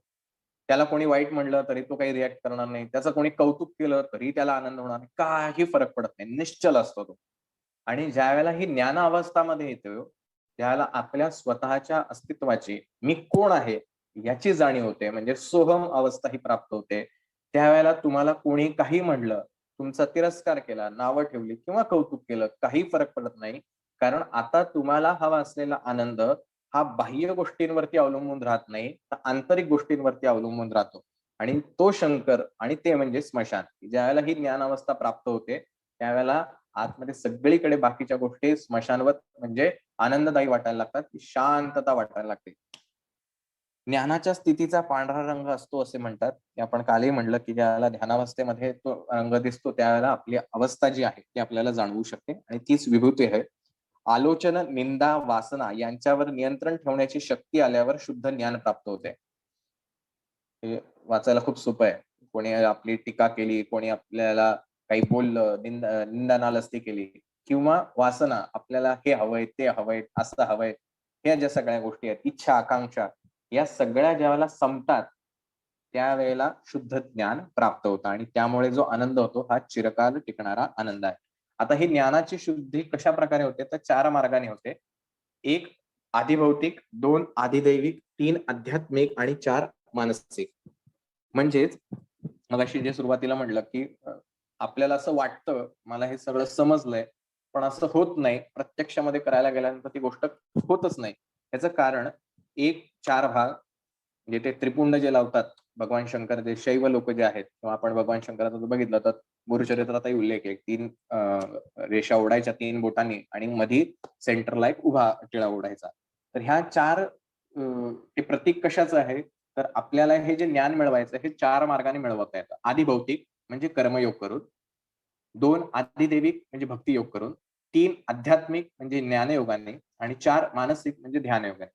तर ज्यावेळेला आपल्याला असं वाटतं, की मला हे मिळवायचंय पण मला मिळत नाहीये. मला करताच येत नाहीये. याचा अर्थ अजूनही आपली चित्तशुद्धी झालेली नाही. मग पहिली इनिशियल स्टेज काय आहे? तर कर्मयोग करा. की चांगलं वागा लोकांशी, दानधर्म करा, अन्नदान करा. निस्वार्थ बुद्धीने जे काही कर्म करता येईल, ते कर्म करा. आता हे कर्मयोग खूप फार डिटेलमध्ये पण एवढं समजून घ्या. निस्वार्थी बुद्धीने वागत राहायचं. काहीच कुठली अपेक्षा ठेवायची नाही. घरातल्या व्यक्तींशी सुद्धा निस्वार्थ बुद्धीने वागायचं. हा झाला कर्मयोग. हे कर्मयोगाने आपली चित्तशुद्धी होते आणि त्यानंतर मग आपल्याला हे जाणवायला लागतं किंवा समजायला लागतं आणि मग इम्प्लिमेंटेशन करायला सोपं जातं. हा झाला पहिला मार्ग. दुसरा आहे अधिदैविक म्हणजे भक्तियोग. हे नाही जमत आहे. बऱ्याच वेळेला आपल्याला एकदम रेस्टलेस फील होतं, की "अरे हां, ठीक आहे, सगळं मला माहिती आहे, पण काहीच जमत नाही मला. काही उपयोग नाही माझ्याकडनं." अशा वेळेला भक्तियोग करावा. जो आपला इष्टदैवत आहे त्याला पूर्ण सरेंडर व्हायचं, शरण जायचं. "देवा तूच सांभाळ. मी खातोय, तुझ्यासाठीच खातोय. मी झोपतोय, तुझ्यासाठीच झोपतोय. मी काम करतोय, तुझ्यासाठीच काम करतोय. मी पैसे मिळवतोय, तुझ्यासाठीच जे जे काही आयुष्यात करणार आहे, ते सगळं आपल्या त्या देवासाठी, जे कोण आपले गुरु मानत असाल, महाराजांसाठी, "महाराज मी तुमच्यासाठी करतोय. हे जेवण काय करतोय? मला नाही जेवायचं. तुमच्यासाठी जेवतोय. तुम्हीच माझ्या आतमध्ये आहात. हे झोपतोय काय? तुम्हाला विश्रांतीची गरज आहे." हा झाला भक्तियोग. इतकं सरेंडर आहे. ते स्वतःला विसरायचं आणि प्रत्येक ठिकाणी आपल्या देवाला पाहायचं. हा झाला भक्तियोग. ज्याला रेस्टलेस फील होतं, त्याला भक्तियोगाचा मार्ग करावा. ज्यावेळेला हे जाणवतं, की अरे मला हे पाहिजे म्हणजे तो पहिला नंबर येणारा विद्यार्थी, की मला पहिला नंबर मिळवायचाच आहे. मग तो कसाही मिळवायचा आहे. मग त्यासाठी सतत तो धडपड करत राहतो. कसा मिळेल? मग हे मिळवायचं. मग हे पुस्तक बघा, ते पुस्तक बघा, रेफरन्स पुस्तक बघा. तो शिक्षकांना जाऊन विचारतो, की मला हे अडलंय, तर तुम्ही मला मार्गदर्शन करा, वगैरे, वगैरे. म्हणजे हा झाला ज्ञानयोग, की तुम्ही हे ज्ञान मिळवण्यासाठी धडपड करा आणि ह्या ज्ञानयोगाच्या मध्ये हे समजून घ्या, जाणून घ्या आणि मग हे जाणल्यानंतर ऑटोमॅटिक तुमच्या आयुष्यामध्ये जो अज्ञान आहे, ते अज्ञान दूर होणार आहे. आणि तिसरं आहे मानसिक म्हणजे मनाने म्हणजे ध्यानयोग, की नाही समजत आहे ना, ठीक आहे. ठाईचं बैसोनी करावे एकचित्त, आवळी अनंत आवडावे. की एका ठिकाणी शांत बसा, एका विचारांवर लक्ष केंद्रित करा आणि शांत बसून राहा. ऑटोमॅटिक तुम्हाला सगळ्या गोष्टी फील व्हायला लागतील. जो मार्ग आपल्याला आवडेल किंवा चारही मार्ग अवलंबायचे असतील, तर ते आपण कुठल्या कॅटेगरीतले विद्यार्थी आहोत त्याच्यावरती आपण ठरवायचं आहे. ह्या 4 प्रकारांचं प्रतीक म्हणजे ते त्रिपुंड आहे. याचे संकेत रूप म्हणून शिवाचे भक्त 4 विभूती रेषा कपाळावरती ओढतात. त्यानंतर वाघ हा शक्ती देवीचे वाहन आहे. शक्तीच पूर्णपणे आपल्या ताब्यात ठेवण्याचे प्रतीक म्हणून परमेश्वर चर्म अंगी धारण करतात. म्हणजे जे शंकराचे कमरेला जे वाघाचं कातड गुंडाळलेलं आहे, ते म्हणजे काय आहे? तर वाघ हे शक्ती देवीचं वाहन आहे. म्हणजे त्याचं प्रतीक आहे आणि ही शक्ती ज्यांनी कंट्रोल केलेली आहे. कंट्रोल याचा अर्थ, की जेव्हा पाहिजे तेव्हाच वापरायची. कोणाचा विध्वंस करण्यासाठी नाही वापरायची. तर असा तो कंट्रोल केलेला तो शंकर म्हणून त्याला जे आपण म्हणतो व्याघ्र चर्मांध धारी म्हणजे ज्याने वाघाचं कातडं पांघरलं आहे किंवा लपेटलं आहे, असा तो शंकर. आता हे सगळं परत आपल्या शरीरात आहे, पण शुद्ध ब्रह्मज्ञान निरंतर प्रवाहित करणारी प्रज्ञा अमृतत्व सिद्ध असो. उजव्या भागात प्रवाहणारी श्वासरूप शक्तीची पिंगळा नाडी असते. मगाशी आपण म्हटलं, की 2 नाड्या आहेत. ज्याला आपण उजव्या नाकपुडीतून श्वास घेतो, तर ती झाली पिंगळा नाडी. ज्याला आपण डाव्या नाकपुडीतून श्वास घेतो, त्याला म्हणतात इडा नाडी किंवा चंद्र नाडी. तर जर आपण एकदा ऑब्झर्वेशन कराल, तर ती सवयीने होणारी गोष्ट आहे. ज्याला आपण उजव्या नाकपुडीतून श्वास घेतो, त्यावेळेला आपल्याला तो श्वास उष्ण जाणवतो आणि ज्याला डाव्या नाकपुडीतून श्वास घेतो, त्यावेळेला तो शीत श्वास जाणवतो. आणि ही जाणवणारी गोष्ट आहे. ही बाह्य तुम्ही शब्दात व्यक्त नाही करू शकत. तर त्याला सूर्यनाडी किंवा चंद्रनाडी असंही म्हणतात आणि मधली जी आहे त्याला सुषुम्ना नाडी म्हणतात. ही सुषुम्ना नाडी जागृत असणं हे ज्ञानी असण्याचं लक्षण आहे. त्यानंतर अर्धनारीनटेश्वर किंवा अर्धनारीश्वर हे जे शंकराचं रूप आहे, ते म्हणजे काय आहे? की भूत, भविष्य आणि वर्तमान ह्या तिन्ही कालाचे ज्ञान योगशक्तीमुळे होत आहे. या कालचक्रालाच अर्धनारीश्वर, जी कोणत्याही परिस्थितीत वेगळी करता येत नाही अशी जोडी. अशी अवस्था, की जिथं तुम्ही आणि परमेश्वर हे वेगळं तुम्ही करू शकत नाही. ते म्हणजे अर्धनारीश्वर. अशी अवस्था आपण आपल्या आयुष्यामध्येही अनुभवू शकतो, की एक आत्मा आणि 2 जीव म्हणजे 2 शरीर आहेत, पण त्या दोघांचाही आत्मा एकच असतो. हे फील होतं. एका आत्म्याला जर झालेला त्रास हा दुसऱ्या आत्म्याला म्हणजे त्या दुसऱ्या शरीराला तेवढ्याच तीव्रतेने जाणवतो. एका व्यक्तीला जर म्हणजे जर ते दोघं तेवढे एकमेकांमध्ये एकरूप झालेले असतील, तर एकाला जर त्रास झाला बघा बऱ्याच वेळेला आपल्याला होतं, की आई आणि मुलाच्या बाबतीत हे बऱ्याचदा घडतं, की मुलाला थोडा जरी त्रास झाला, तर मुलगा भले आईच्या जवळ नसेल, पण आईला इकडे काहीतरी वेगळं वाटायला लागतं. अरे, काहीतरी माझा मुलगा काहीतरी संकटात दिसतोय वगैरे, वगैरे. मग ती फोन करणार आणि विचारणार. हे जे होतं कारण त्या आईचं नातं हे शरीराने नाही, तर त्या आत्म्याने त्या बाळाशी कनेक्ट असतं. हे मुलाला कदाचित होणार नाही आई बाबतीत फील. पण आईला मात्र, कुठल्याही आईला हे बाळाच्या बाबतीत घडतं, जिला ही जाणीव जागृत आहे. तर हे जे स्वरूप आहे, म्हणजे आपण हे रिअल लाईफमध्ये सुद्धा अनुभवू शकतो. काही नवरा बायकोंच्या बाबतीत सुद्धा हे घडतं, की ते इतके एकरूप असतात, की दिसायला शरीराने दोघं आहेत.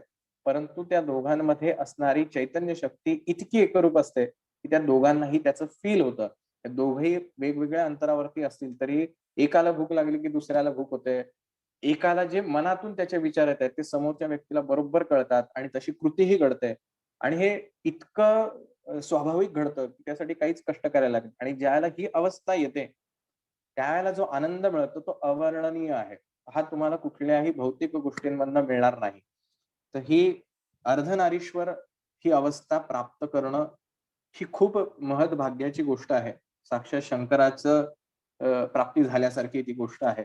आणि ही अवस्था प्राप्त झाल्यानंतर आयुष्यात करण्यासारखं काहीच राहत नाही. इतकं सिंपल आहे. म्हणून शंकर हा एंड आहे असं म्हटलं जातं, की ह्याच्या पलीकडे आता काही नाही. कारण ते ज्ञान प्राप्त झाल्यानंतर, ही एकरूपता साध्य झाल्यानंतर आयुष्यामध्ये काहीही उरत नाही. अदरवाईज 2 व्यक्ती असतील म्हणजे आई-मुलगा असेल, 2 भाऊ असतील, नवरा-बायको असतील, 2 शरीर असतात. पण त्यांच्यामध्ये ही तशी ही जी अनुभूती आहे, ही अनुभूती येत नाही.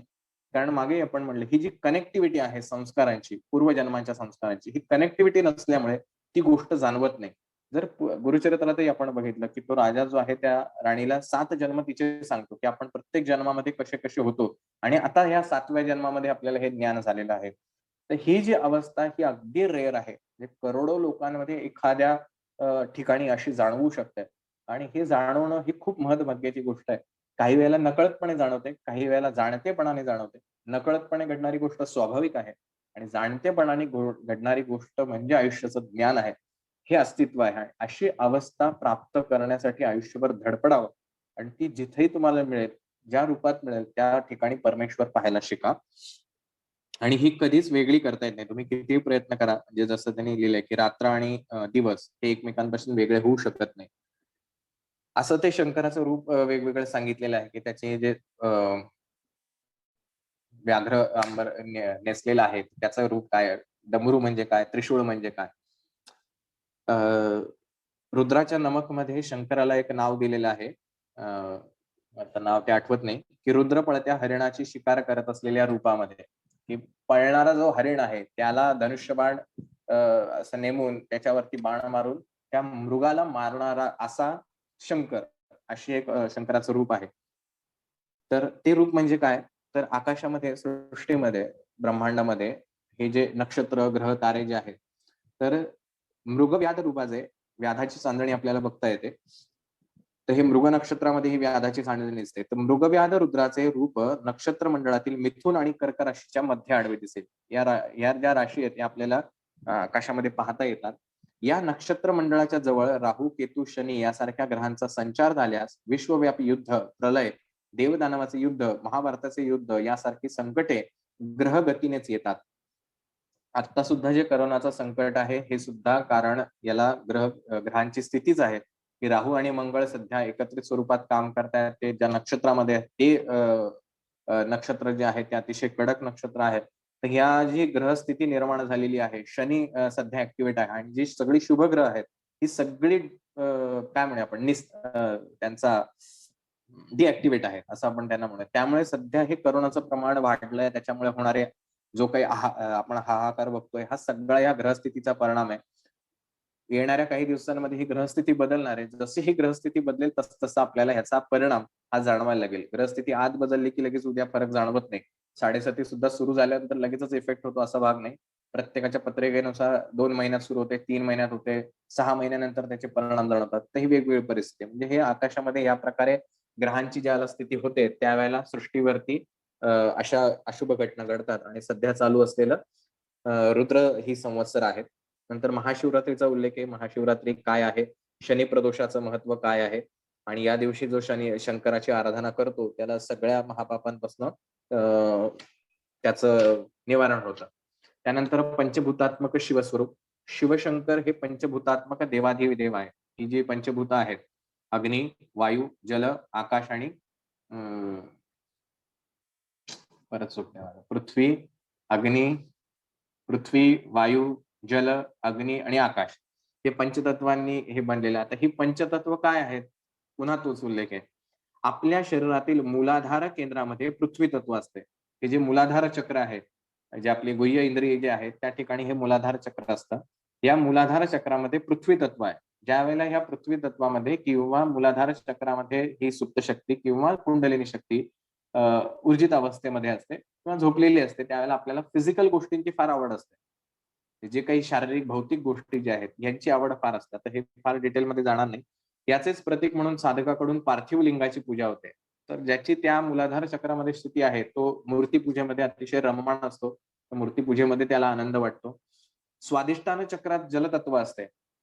तर ज्या स्वाधिष्ठान चक्रामध्ये ही जर शक्ती जागृत झाली असेल, तो अभिषेकयुक्त सेवा ही जास्ती करेल किंवा त्याला ती जास्ती प्रिय वाटते. याचेच प्रतीक जललिंग असते. मणिपूर चक्र म्हणजे 3 नंबरचं जे चक्र आहे, मणिपूर चक्रात अग्नितत्व असते आणि त्यांचे प्रतीक ज्वाललिंग आहे. यालाच हिरण्यस्तंभ असे म्हणतात. कंठस्थानामध्ये विशुद्ध चक्र आहे, जे आपलं स्वरयंत्र आहे, त्या ठिकाणी विशुद्ध चक्र असते आणि कंठस्थानात म्हणजे विशुद्ध चक्रात वायू तत्व असते. त्याचे प्रतीक वायुलिंग आहे आणि हृदयातील आकाश स्थानात असलेल्या लिंगाला चिदंबर लिंग म्हणतात. जे अनाहत चक्र हृदयास्थित आहे, ह्या हृदयामध्ये चिदंबर लिंग असे म्हणतात. या पंचभूतात्मक लिंगाची आराधना, दर्शन, अर्चना हे विशेष फलप्रद असतात. या पाचीपैकी कुठल्याही रूपाची आराधना केली तरी ती तितकीच महत्वाची आहे. पण सर्वोत्कृष्ट जर कुठली असेल तर आकाशलिंग म्हणवल्या जाणाऱ्या चिदंबर लिंगाला आकारच नसतो. तो निर्गुण निराकार आहे. ज्याचे हे ज्ञान आता उपस्थित असलेल्या काही सेवकांना जाणवेल की शंकराची भक्ती करताना जी जाणीव होते, तर ही पार्थिव लिंगापेक्षा ही आंतरिक ऊर्जा ती जाणवते. इतकी जाणवते की ज्यावेळेला त्या शंकराच्या सानिध्यात येतो किंवा त्या शंकराच्या मंदिरापाशी जातो, शंकराचं नाव उच्चारण केलं जातं, त्यावेळेला एक बॉडीमध्ये वेगवेगळ्या प्रकारचे व्हायब्रेशन्स होतात. एक वेगळी एनर्जी फील लागते. कळत नाही काय होते. क्षणभर असते, पण तेवढ्या वेळामध्ये होते. तर अशा ह्या आकाशलिंगामध्ये, त्या हृदयास्थित असलेल्या लिंगामध्ये हे चिदंबर रूप आहे. चिदंबर क्षेत्रात पडद्याच्या मागे लपवून ठेवलेले चिदंबर रहस्य म्हणजे पडदा उचलल्यानंतर मध्ये काहीच नसते. ज्या वेळेला ह्या आकाश तत्वामध्ये या हृदयस्थानी असलेल्या अनाहत चक्रामध्ये तुमची ती शक्ती असेल, ते ज्ञान तुम्हाला प्राप्त झालं असेल, तर जसं आपण थिएटरमध्ये बघतो की पिक्चर जो आहे तो आपण थिएटरमध्ये इतका एन्जॉय करतो. म्हणजे प्रत्येक जण त्या थिएटरमध्ये जे पिक्चर लावले, स्क्रीन लावली, त्या स्क्रीनवरती एन्जॉय करतो. पण जर आपण डीपली बघितलं तर काय आहे, तर त्या पडद्यावरती जी प्रकाशाची किरणं टाकली जात आहेत, त्याच्यामध्ये जे काही होतंय त्याच्यानुसार आपण त्याचा आनंद घेतोय. त्या पिक्चरमध्ये जर काही इमोशनल सीन आला तर आपल्याला रडायला येतंय. एखादा काही कॉमेडी सीन झाला तर आपल्याला हसायला येतंय. म्हणजे त्या चित्रात त्या प्रकाशांची जी काही हालचाल होतीये त्याच्यावरती आपण आपल्या मनामध्ये संवेदना जागृत होत आहेत. पण ज्या क्षणी ते प्रोजेक्शन थांबतं, त्या क्षणी उरतं काय? पडदा. आणि जर पडदा तो तिथनं काढून टाकला तर काय आहे? काहीच नाहीये.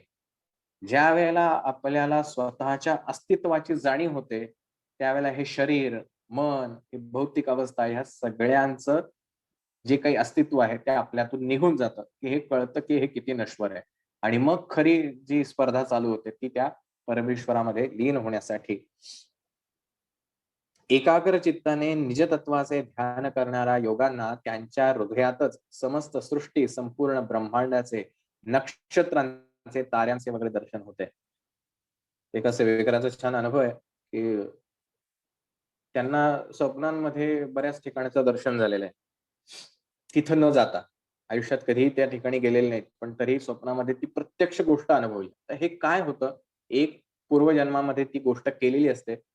ती पुन्हा-पुन्हा आठवून ती स्वप्नामध्ये दिसते आणि 2 ज्यावेळेला ही शक्ती जी आहे, ती ज्ञानावस्था ज्यावेळेला जागृत होते, त्यावेळेला तुम्ही बसल्या जागेवरनं तुम्हाला ज्या कुठल्या ठिकाणाचं रूप पाहायचं असेल, त्या ठिकाणी तीर्थक्षेत्रात जायचं असेल, त्या ठिकाणी जाता येतं आणि ते तसं प्रत्यक्ष जिवंतपणे आपल्याला अनुभवता येतं. अशा प्रकारे हे शंकराचं रूप आणि शंकराचे जे काही आयुध आहेत, त्याचं वर्णन म्हणजे आपल्या शरीरामध्ये आहे. आपण पूजा करताना हे आपल्याला जाणीव होणं म्हणजे खऱ्या अर्थाने पूजा आहे. त्यानंतर मग महाराजांचं वर्णन आहे, की नक्की महाराज कोण आहेत? अर्धनारीश्वर आहेत, महाविष्णू आहेत, की काय आहेत? या फंदात न पडायचं आणि आपल्या गुरूंना शरण जायचं आणि गुरु ब्रह्मा, गुरु विष्णू, गुरुदेव महेश्वरा, गुरु साक्षात परब्रह्म, तस्मै श्री गुरवे नमः. गुरुवरती शंका घेत बसायची नाही. तो दिसायला जरी देह असला, तर तो परमेश्वर रूप असतो, ती परमेश्वरी शक्ती असते आणि परमेश्वरी शक्तीला कुठल्याही मर्यादा नसतात. आपण ज्याला प्रार्थना करतो, त्याला प्रार्थना करतानाच आपण इतक्या लिमिटेशन मध्ये प्रार्थना करतो, की आपल्याला असं वाटतं, की तो जो समोरचा परमेश्वर आहे, हा आपल्यासारखाच देहधारी आहे. आता ह्याच्यात फार डिटेलमध्ये जाणार नाही, पण प्रार्थना अशी करावी, लिमिटलेस असली पाहिजे, की मला देशाचा पंतप्रधान व्हायचंय. करा की प्रार्थना. आपला परमेश्वर एवढा ब्रह्मांड नायक वगैरे आपण त्याला म्हणतो आणि तो आपल्याला पंतप्रधान नाही करू शकत. सांगायचं तात्पर्य असं, की जी काही आपण प्रार्थना करणार आहात ना, ती इतकी एक्स्ट्रीम करा, की ह्याच्या पलीकडे काहीच नाही. म्हणजे तुमचे विचारच त्या ठिकाणी पोहोचू शकत नाही. इतकी एक्स्ट्रीम करा, की मला नोकरी पाहिजे. ओके, कितीची पाहिजे? आता 10,000ची 15,000ची मिळाली तरी. बास, ही आपली प्रार्थना. आपण महाराजांना आपल्या रूपामध्ये पाहायला लागलोय, माणसासारखा. म्हणा की 1,00,000ची नोकरी लागू दे, 10,00,000ची लागू दे, 1,00,00,000ची लागू दे. म्हणायला काय जातंय? प्रार्थना करायला काय जातंय? पण प्रार्थना करून जर त्या परमेश्वरावरती खऱ्या अर्थाने विश्वास असेल, तर 1,00,00,000ची सुद्धा नोकरी लागू शकते. पण आपलं होतं काय? "महाराज मला 1,00,00,000ची नोकरी लागू दे." "हे, मला कसली 1,00,00,000ची लागते? माझी लायकी आहे का? मला 15,000चीच मिळणार." अविश्वास आणि अविश्वासामुळे आपण म्हणतो, की "अरे मग काय मला 15,000चीच मिळाली." बघा मी म्हणलं होतं ना 15,000चीच मिळणार. पण 1,00,00,000 वरती विश्वासच ठेवला नाही, की मला हे मिळणार. महाराज मला हे पाहिजे. नाही, नाही मला कसं मिळणार? परिस्थितीच नाहीये तशी. आजूबाजूला असं काही नाहीच कंडिशन. मी आता 2 वर्ष झालं जॉबलेस आहे किंवा मला आयुष्यात हे झालं असं झालंय. डॉक्टर सगळे म्हणतात, "हा हा व्यक्ती काही जगूच शकणार नाही." नाही, नाही मग कसं जगणार आहे? महाराज मी प्रार्थना करतो बरं का तुम्हाला, की मला व्यक्ती जगला पाहिजे. आणि परत काय म्हणणार? नाही, नाही कसं होणार? आता डॉक्टर तर म्हणतात सगळं संपलं. अशाने प्रार्थना कधीच फलद्रूप होत नाही. प्रार्थना याचा अर्थ तुम्हाला जे हवंय, तुमचं मन ज्या एक्स्ट्रीम लेव्हलवरती जाऊन कामना करू शकतं, त्या एक्स्ट्रीम लेव्हलवरती कामना करायची आणि विचार थांबवायचा. ते कसं होईल? कधी होईल? कोणाकडनं होईल? याच्याशी तुम्हाला काय कर्तव्य? तो परमेश्वर बघून घेईल. जर तुमची शक्ती नाही म्हणून तर तुम्ही त्या परमेश्वराला शरण गेलाय. जर तुम्हाला पॉसिबल आहे, तर कशाला परमेश्वराकडे प्रार्थना करताय? म्हणून प्रार्थना करताना सुद्धा योग्य पद्धतीनं करणं पाहिजे. आपण संकल्प करतो, की मला असं पाहिजे आणि पुढच्या क्षणभरात आपल्याला इतके विचार नाही, नाही कसं होणार? कोण करणार आहे? नाहीच होऊ शकत वगैरे, वगैरे आणि आपण गुरुचरित्र तर वाचलं आणि म्हणायचं, "अरे 6 महिने झाले मी आता गुरुचरित्र वाचून अजून संकल्प पूर्ण नाही झाला." कारण डाऊट आहे. निश्शंक जोपर्यंत होत नाही, तोपर्यंत कामना पूर्ण होऊ शकत नाही. असो. त्यानंतर पुढचा अध्याय आजचा जो होता रुद्राक्ष महिमा. तर भगवान शंकराला अ, प्रसन्न करण्याचे काय पद्धती आहेत? तर पहिली पद्धत पंचाक्षरी मंत्राचं अनुष्ठान करावं. दुसरी पद्धत महान्यासाचे विधान. तिसरी पद्धत रुद्राभिषेक आणि शिवार्चन करावं. रुद्राला अभिषेक करून शिवार्चन करावं. जीव हा पशुप्रमाणे ममता, मोह आदींच्या बंधनात फसल्यामुळे म्हणजे जीव म्हणजे काय? त्याला 4 भावना आहेत. भय, भीती वाटणं, निद्रा, झोप येणं, आहार, भूक लागणं आणि मैथून म्हणजे शारीरिक ज्या काही क्रिया आहेत, प्रजोत्पन्न आहे, हे उत्पादन करणं. ह्या ज्या स्वाभाविक म्हणजे काम याचा अर्थ आपल्याला फक्त एकच गोष्ट वाटतं, की लैंगिक जे आहे. काम याचा अर्थ सुख. मग हे सुख बघा एखादी गोष्ट आपल्याला डोळ्यांनी पिक्चर बघितल्यानंतर किती छान वाटतं. हे सुद्धा काम आहे. एखादा स्पर्श आपल्याला आपण फार उकाड्यातनं आलेलो असेल आणि थंड असा काहीतरी बर्फाचा स्पर्श झाला. वाह! काय छान वाटतं. हा जो वाह येतो ना, तो म्हणजे काम आहे. तर ह्या सगळ्या कामरूपी गोष्टी ज्या आहेत, ह्या प्रत्येक जीवाला आहेत आणि ह्या जीवांचा ह्याला म्हटलेलं आहे पशु आणि ह्या पशूंचा जो ज्ञान देऊन विमोचन करतो, तो म्हणजे पशुपतीनाथ. तर पशुपतीनाथाचं दर्शन घेण्यासाठी एवढं लांब जाण्यापेक्षा इथे बसून सुद्धा आपण तो पशुपतीनाथ अनुभवू शकतो. पण अर्थात तो अनुभवता येत नाही म्हणून सगुण रूपामध्ये परमेश्वराची आराधना करावी लागते. मगच निर्गुणापर्यंत पोहोचता येतं. आपण जे प्रत्येक देवतेची पूजा करताना पंचोपचार पूजा करतो, तर ह्या पंचोपचार पूजात आपण हे अनेकदा सांगितलेलं आहे, की पृथ्वी तत्वाचं प्रतीक म्हणून आपण गंध लावतो. जलतत्वाचं प्रतीक म्हणून आपण पाणी ओततो. आता इथे नारळाचं पाणी म्हणलेलं आहे आपल्याकडे काय रोज नारळाचं पाणी नसतं. त्यामुळे आपण जे पाणी वापरतो ते म्हणजे जलतत्वाचं प्रतीक आहे. अग्नितत्वाचं प्रतीक म्हणजे आपण जो दिवा लावतो. वायू तत्वाचे प्रतीक म्हणजे आपण धूप लावतो आणि आकाश तत्वाचं प्रतीक म्हणजे आपण घंटानाद करतो. किंवा आपण 2 हात तिसरं मस्तक जे जोडतो, की मनापासून फक्त प्रार्थना करतो. अशा पंचोपचार पूजा म्हणजे ह्या पंचभूतात्मक गोष्टींनी युक्त अशी परमेश्वराची पूजा अर्चा करणं. त्यानंतर पंचाक्षर जे आहेत ओम नमः शिवाय ह्या पंचाक्षरातील 5 अक्षर त्यांच्या त्यांच्या तत्वानुसार साधना करणाऱ्या साधकांना 5 रंगाने तत्वांचे दर्शन घडतात. आपण हे कालही बोललो, की अंतर्मनाने जे दर्शन होतं त्या दर्शन होताना जो रंग दिसतो, त्या रंगावरनं अवस्था काय आहे, आपण कितव्या इयत्तेत आहोत याची जाणीव होते. तर पांढरा शुभ्र मोत्यासारखा रंग पांढऱ्या पादास किंवा चांदीसारखा चकचकीत दिसतो. दुसरा प्रवाळासारखा अरुण कांती, पिवळ्या हळदीसारखा सोनेरी कांती, निळ्या वर्णात निळ्या आकाशासारखा आणि शुद्ध धवल कांती हे 5 रंग आहेत. भूमध्यात 5ही रंगाची ज्योत प्रकाशित होणे यालाच ऋषीश्वरांनी संध्योपासन म्हणले. का पांढऱ्या रंगाला 5ही ज्योताला, की जिथे कालही आपण म्हणलं, की जिथे एकही रंग शोषला जात नाही, पूर्णच्या पूर्ण परावर्त होतं म्हणजे सर्व ज्ञान होणं.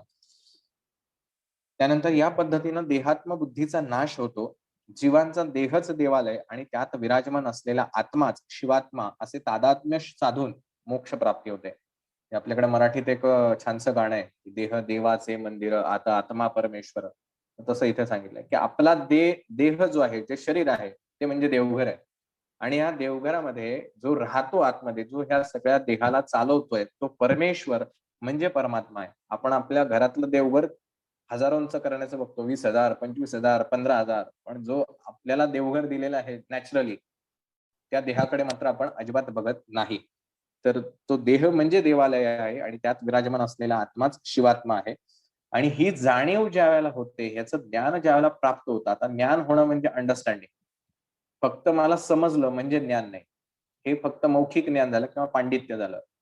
जे कालही मी पोस्ट टाकली होती, की स्वामी चरित्रात महाराजांना ते विष्णुबुवा ज्यावेळेला विचारायला येतात, की ब्रह्मपद तदाकार होणे म्हणजे काय? महाराज काहीच उत्तर देत नाहीत. फक्त हसतात आणि मग ते विष्णुबुवा जे आहेत रात्री झोपतात.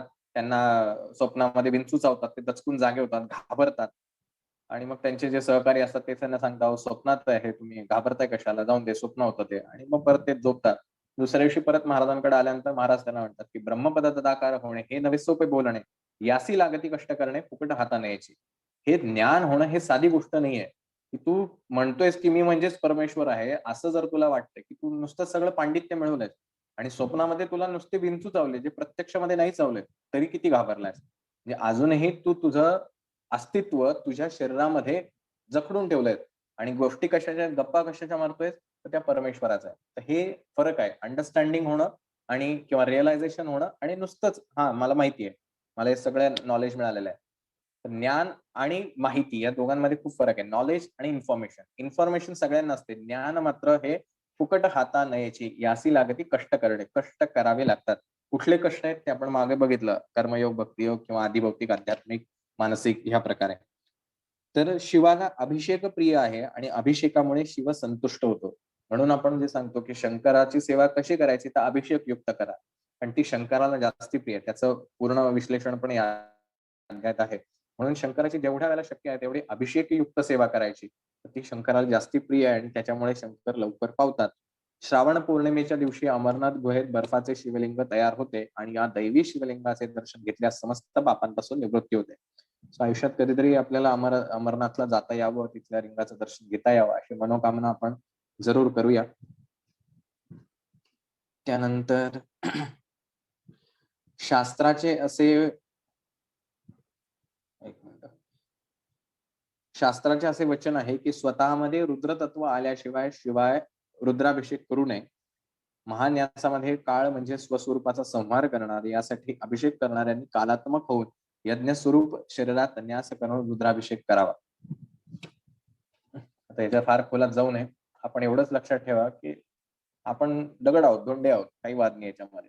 पण त्या परमेश्वराच्या, महाराजांच्या कृपेने, गुरुमाऊलींच्या कृपेने आपल्याला जे काही ज्ञान मिळतंय, या ज्ञानाचे अमृतकण आपल्यावरती पडून, पडून, पडून कधीतरी आपल्याला तो खडक फुटेल आणि सत्य स्वरूपाची जाणीव होईल. त्यामुळे आपण जे काही सेवा करतोय, ह्या सेवा नियमित पद्धतीने आपण करत राहाव्यात. त्यानंतर 33 कोटी देव जे आपण म्हणतो, त्यांचं वर्णन त्या ठिकाणी केलेलं आहे. महाराज ह्या 33 म्हणजे महाराजांची सेवा केली. आपण श्री स्वामी समर्थ महाराजांची जी सेवा करतोय, या सेवेतून आपल्याला 33 कोटी देवांनाच प्रसन्न करून घेतोय आणि महाराजांच्या रूपात आपल्याला ह्या 33 कोटी देवांचा आशीर्वाद मिळतोय. त्यामुळे अन्य परत वेगळ्या देवाची आपल्याला आवश्यकता नाही. म्हणून परमपूज्य गुरुमाऊली जे नेहमी आपल्याला सांगतात, की अधिष्ठान हे पक्क असलं पाहिजे. महाराजांचं मूळ हे जे सेवा करण्याचं आहे, हे पक्क असलं पाहिजे. मग ते पक्क असून तुम्ही इतर कुठल्याही देवतांची सेवा करा. पण महाराजच आपल्याला आशीर्वाद देणारे आहेत. त्यानंतर रुद्राक्षाचं वर्णन केलेलं आहे. रुद्राक्ष 4 प्रकारचा आहे.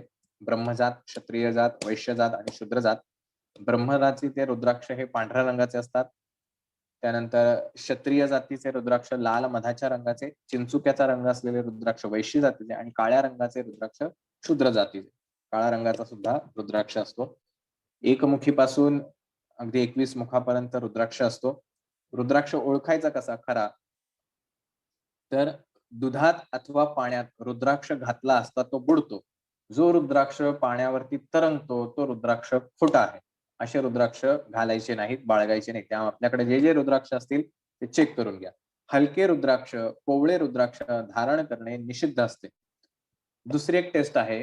रुद्राक्षाला तांब्याच्या पळीखाली दाबून त्याच्या खाली तांब्याचे पंचपात्र पालथे ठेवावे.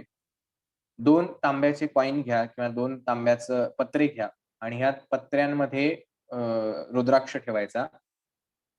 हा रुद्राक्ष जो आहे, जर हा खरा रुद्राक्ष आहे, तर तो प्रदक्षिणा मार्गाने, म्हणजे आपण जशी प्रदक्षिणा मारतो. प्रदक्षिणा म्हणजे काय? की ज्याला आपल्याला फेरी मारायची आहे, ती गोष्ट आपल्या उजव्या हाताला यायला पाहिजे. दक्षिणा, दक्षिण म्हणजे उजवा. पूर्व दिशेला तोंड जर आपण केलं, तर दक्षिण दिशा आपल्या उजव्या हाताला येते. त्यामुळे दक्षिण हा संस्कृत शब्द आहे. दक्षिण म्हणजे उजवा. तर उजव्या बाजूला ती गोष्ट राहून ती फेरी मारेल. तो रुद्राक्ष स्वतःभोवती फेरी मारत राहील. हा रुद्राक्ष चांगला. काही वेळेला तो उलटा सुद्धा प्रदक्षिणा मारतो.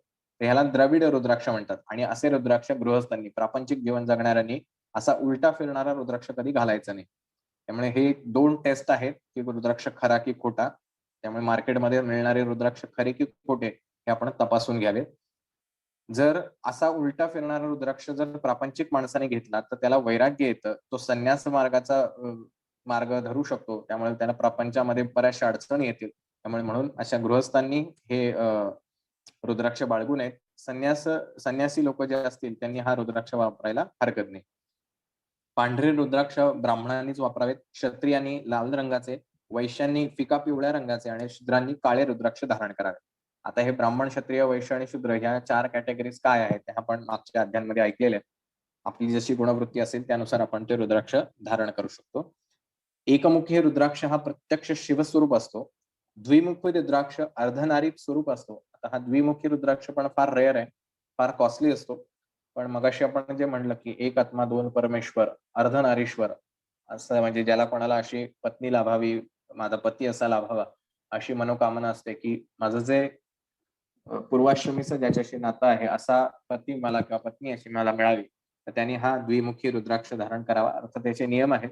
त्यामुळे अशा धारण केल्याने असा आपल्या आत्म्याशी कनेक्ट होणारा आत्मा आपल्यासोबत राहतो असं एक धारणा आहे. त्रिमुखी अग्निस्वरूप, चतुर्मुखी रुद्राक्ष ब्रह्मस्वरूप हे प्रत्येक रुद्राक्षाचं वर्णन आहे.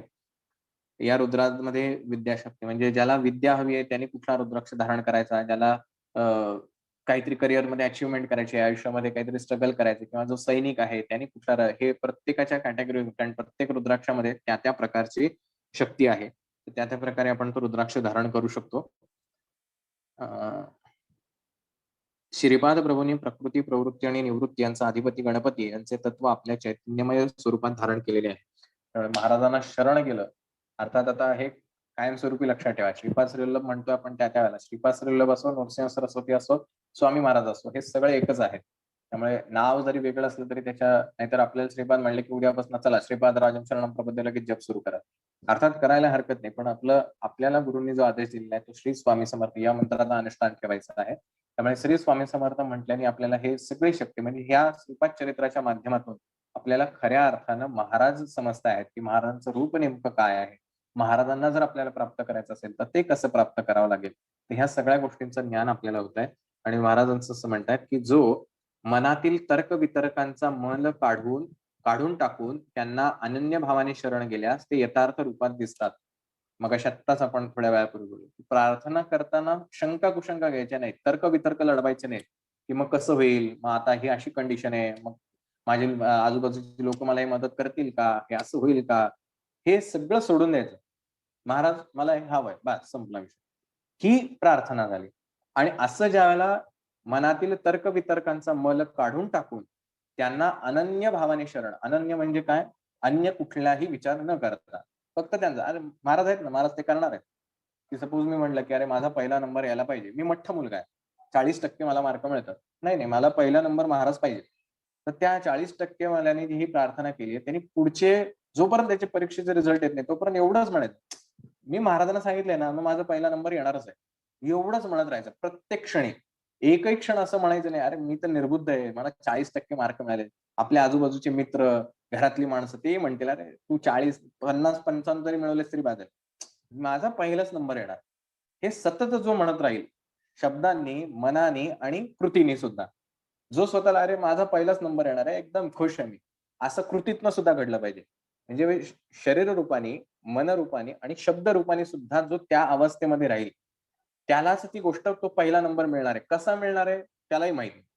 तो म्हणतो माझे महाराज मला देणार आहेत. संपला विषय. असं ज्यावेळेला घडेल, मग तुम्ही विचार करा, तुमच्या आयुष्यात जेही तुम्हाला हवंय, जेही हवंय, ते सगळं या टेक्निकने तुम्ही मिळवू शकता. त्यामुळे हे फक्त अध्यात्म नाहीये, हे प्रॅक्टिकल गोष्ट आहे. जी कुठली गोष्ट तुमच्या आयुष्यात घडावी असं तुम्हाला वाटतं आहे, महाराजांना प्रार्थना करायची आणि त्या क्षणापासून परत कधीही हा विचार करायचा नाही, की हे कसं घडणार? हे घडणारच आहे. मला माहिती आहे. माझे महाराज एकदम ग्रेट आहेत. ते काही करू शकतात. अनंत कोटी ब्रह्मांडाचे नायक आहेत. त्यांच्यासाठी काय अवघड आहे? असे काही तुम्हाला जे वाटतायत ते शब्दप्रयोग करा. आयुष्यातली कुठलीही गोष्ट अशक्य नाही. आता मधी बऱ्याच जणांनी तो कोणतरी अनुभव टाकला होता, की दादरच्या मठामध्ये त्या व्यक्तीच्या नावाने अभिषेक करायला सांगितला. मग इकडे त्या व्यक्तीला डेड म्हणून घोषित केलं. मग त्याला पॅकिंग करायला लागले आणि इकडे ते कोणते गुरुजी होते ते म्हणले, "ठीक आहे, आपण करूया अभिषेक. जे असेल ते असेल." हा जो त्या गुरुजींचा, तिथल्या व्यक्तींचा जो विश्वास होता, त्या विश्वासाने ती गेलेली व्यक्ती जर जिवंत होऊ शकते, तर कुठली गोष्ट या जगात अशक्य आहे मला सांगा. एखादी व्यक्ती आपल्याला मिळवायची आहे, एखादी नोकरी आपल्याला मिळवायची आहे, एखादं करिअर मधलं एखादं पॉइंट आपल्याला अचीव्ह करायचं आहे. कुठली गोष्ट अशक्य आहे. पण कंडिशन एवढीच आहे, अनन्य भावाने शरण गेलं. एकदाही डाऊट घ्यायचा नाही. प्रत्येक ठिकाणी, प्रत्येक क्षणी स्वामींना आठवायचं. "अरे स्वामी आहेत ना, माझी काळजी करायची नाही." महाराज म्हणलेत ना, "मी तुझ्या पाठीशी आहे." माझ्या पाठीशी महाराज आहेत. मी माझा पहिला नंबर येणारच. हा जो विश्वास आहे, हा जो आत्मविश्वास आहे, हे आपल्याला आयुष्यात प्रत्येक गोष्ट प्राप्त करून देऊ शकतं. त्यामुळे जो कोणी महाराजांना अनन्य भावाने शरण गेला, त्याला प्रत्येक गोष्ट प्राप्त होणार हे महाराजांचं अभिवचन आहे. महाराजांच्या वचनाला चॅलेंज करेल असं या जगात ना मागे होतं, ना आज आहे, ना उद्याच्या भविष्यकाळात असेल. अशी कुठलीही शक्ती नाही. जे महाराजांनी एकदा शब्द दिला, तो शब्द पेरू शकेल, इतकी ताकद कोणामध्ये नाही. त्यामुळे आपण सर्वजण इतके भाग्यवान आहोत, की आपण साक्षात अशा परब्रह्म शक्ती सोबत आहोत. ती शक्ती आपल्या सोबत आहे. दर गुरुपौर्णिमेला आपण त्यांचं पूजन करतोय. नियमित पद्धतीने आपण नित्यसेवा करतो आहोत. प्रत्येक क्षणी आपण त्यांना अनुभवतो आहोत. आणि अशी शक्ती ज्याच्या सोबत आहे, त्याच्या आयुष्यात अशक्य काही नाही. फक्त मगाशी म्हटल्याप्रमाणे सुरुवात जिथनं आपण केली. आपण तो पहिला नंबर हवा असलेला विद्यार्थी असलं पाहिजे. शाळामध्ये काही करणार नाही, महाराज काही करणार नाहीत. आपली जेवढी तीव्रता असेल ती गोष्ट प्राप्त करण्याची, तेवढी ती गोष्ट आपल्याला त्वरित मिळेल. अन्यथा कालच्या अध्यायात आपण बघितलं, की 1000 वर्षांनी घडणारी घटना सुद्धा महाराज आपल्याला या आयुष्यात घडवू शकतात. म्हणजे उद्याच्या पुढच्या जन्मांमध्ये मला जर श्रीमंतीचा योग असेल, तर महाराजांच्या कृपेने तो या जन्मात आपण उपभोग घेऊ शकतो. आपण गुरुचरित्र वाचलंय, श्रीपाद चरित्र वाचलंय. महाराजांनी कित्येक लोकांचं आयुष्य वाढवलेलं आहे. हे पुढे ज्या घडणाऱ्या गोष्टी आहेत, त्या महाराज आज आपल्याला देऊ शकतात. त्यामुळे हे जे आपण दरिद्रीपणाने जे बरेच जण बडबड करतात, माझ्या आयुष्यात काही होणारच नाही, हे माझं प्रारब्धच असं आहे, माझे कर्मच असे आहेत, माझ्याच कर्माचे भोग आहेत. हे जे बडबड करतोय, ह्याचा अर्थ आपला महाराजांवर विश्वास नाही. आपण करतो महाराजांची पूजा, करतो जप महाराजांचा, पण आपला महाराजांवर विश्वास नाही. आणि ज्याचा विश्वास महाराजांवर असेल, तो 100% म्हणेल, "असेल माझी कर्म कशीही, मला माहिती नाही मी मागच्या जन्मांमध्ये काय केलंय, पण माझ्या पुण्याईने जर मला महाराज भेटले असतील, तर माझे महाराज मला काहीही देऊ शकतात आणि जे मला हवंय ते सगळं प्राप्त करून देऊ शकतात." बघा साधी गोष्ट आहे. लहानपणी आपल्याला जेव्हा आपण तान्हं असतो, त्याला प्रत्येक आई-वडिलांनी हेच केलेलं. ते खुळखुळा असतो किंवा आणखीन काहीतरी छान खेळणी असतात. ती आवाजाची खेळणी आपल्याला खेळवतात. आपल्याला त्या क्षणी बघा किती आनंद होतो. आपण त्या खेळण्यात गुंततो. हळू आपण मोठे होतो. अजून एक 2-4 महिने गेले की त्या खेळण्यातला इंटरेस्ट जातो.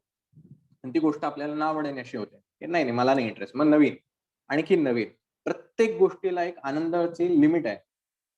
आता अनुभव आपण बऱ्याचदा ऐकतो, की माझ्या पगारामध्ये वाढ झाली, एवढे पैसे मला मिळाले, महाराज तुमची कृपा आहे. विचार करा, सपोज आपण असं धरूया, की मला आज 10,000चा इन्क्रिमेंट मिळाला. ठीक आहे. किंवा आज मला ताप आला होता आणि मी महाराजांची सेवा केली, माझा ताप गेला. किती क्षण ह्याचं टिकणार आहे? तो 10,000चा पगार वाढला, की ते 10,000 वाढले, की आपले खर्च पण वाढत जातात. आणि जसं इन्कम येतं तसं त्याचे जाण्याचे मार्ग तयार असतात. मग परत ते 10,000 "ओ महाराज आता आणखीन प्रमोशन पाहिजे." ओके 50,000चं प्रमोशन. एक 50,000 ची लिमिट यायला तेवढा काळ जाईल. तेवढं झालं, की ते 50,000 सुद्धा कमी पडायला लागले. एखादी गोष्ट आयुष्यातली, की मला हे हवंय. ओके ठीक आहे महाराजांनी दिलं. किती दिवस ते राहणं टिकणार आहे? काही काळापुरतं. श्रीखंडाची वाटी. खूप मला श्रीखंड आवडते. मी पहिली वाटी अतिशय आनंदाने खाईल. दुसरी वाटी पुन्हा आनंदाने खाईल. तिसरी वाटीला म्हणेल, "अरे थोडं कमी वाढा बरं का आता." चौथ्या वाटीनंतर 5व्या वाटीनंतर म्हणेल, "बास." म्हणजे एखादी गोष्ट कितीही आवडत असली तरी त्याला मर्यादा आहे. पण महाराजांची सेवा करताना आपण कधीच म्हणत नाही, "बास आता मला सेवा नाही करायची. खूप मिळाला मला." कधीच त्याचा कंटाळा येत नाही. कारण परमेश्वर हा नित्य स्वरूप आहे. त्याचं जेवढं कराल तेवढा आनंद द्विगुणित होतो. कमी कधीच होत नाही. मग आपल्याला महाराजांना काय मागायचं आहे? तर हा चिरकाल टिकणारा आनंद द्या. हे क्षणिक आनंद काय करायचे? आज माझं छान होईल, उद्याचं परत मला तुमच्याकडेच येणार आहे. त्यापेक्षा तुम्ही माझ्या कायम सोबत राहा. मग मला बाकीच्याची काही गरज पडणार नाही. त्यामुळे असं शस्त्र मागा, की ज्या शस्त्राने सगळ्या संकटांना आपण दूर घालवू शकतो. प्रत्येक संकटानुसार जर शस्त्र मागत बसलात तर खूप मर्यादा आहेत. हे करता करताच आपला जन्म संपून जाईल आणि मग महाराज म्हणतील, "अरे जसं ते तेजोनदीमध्ये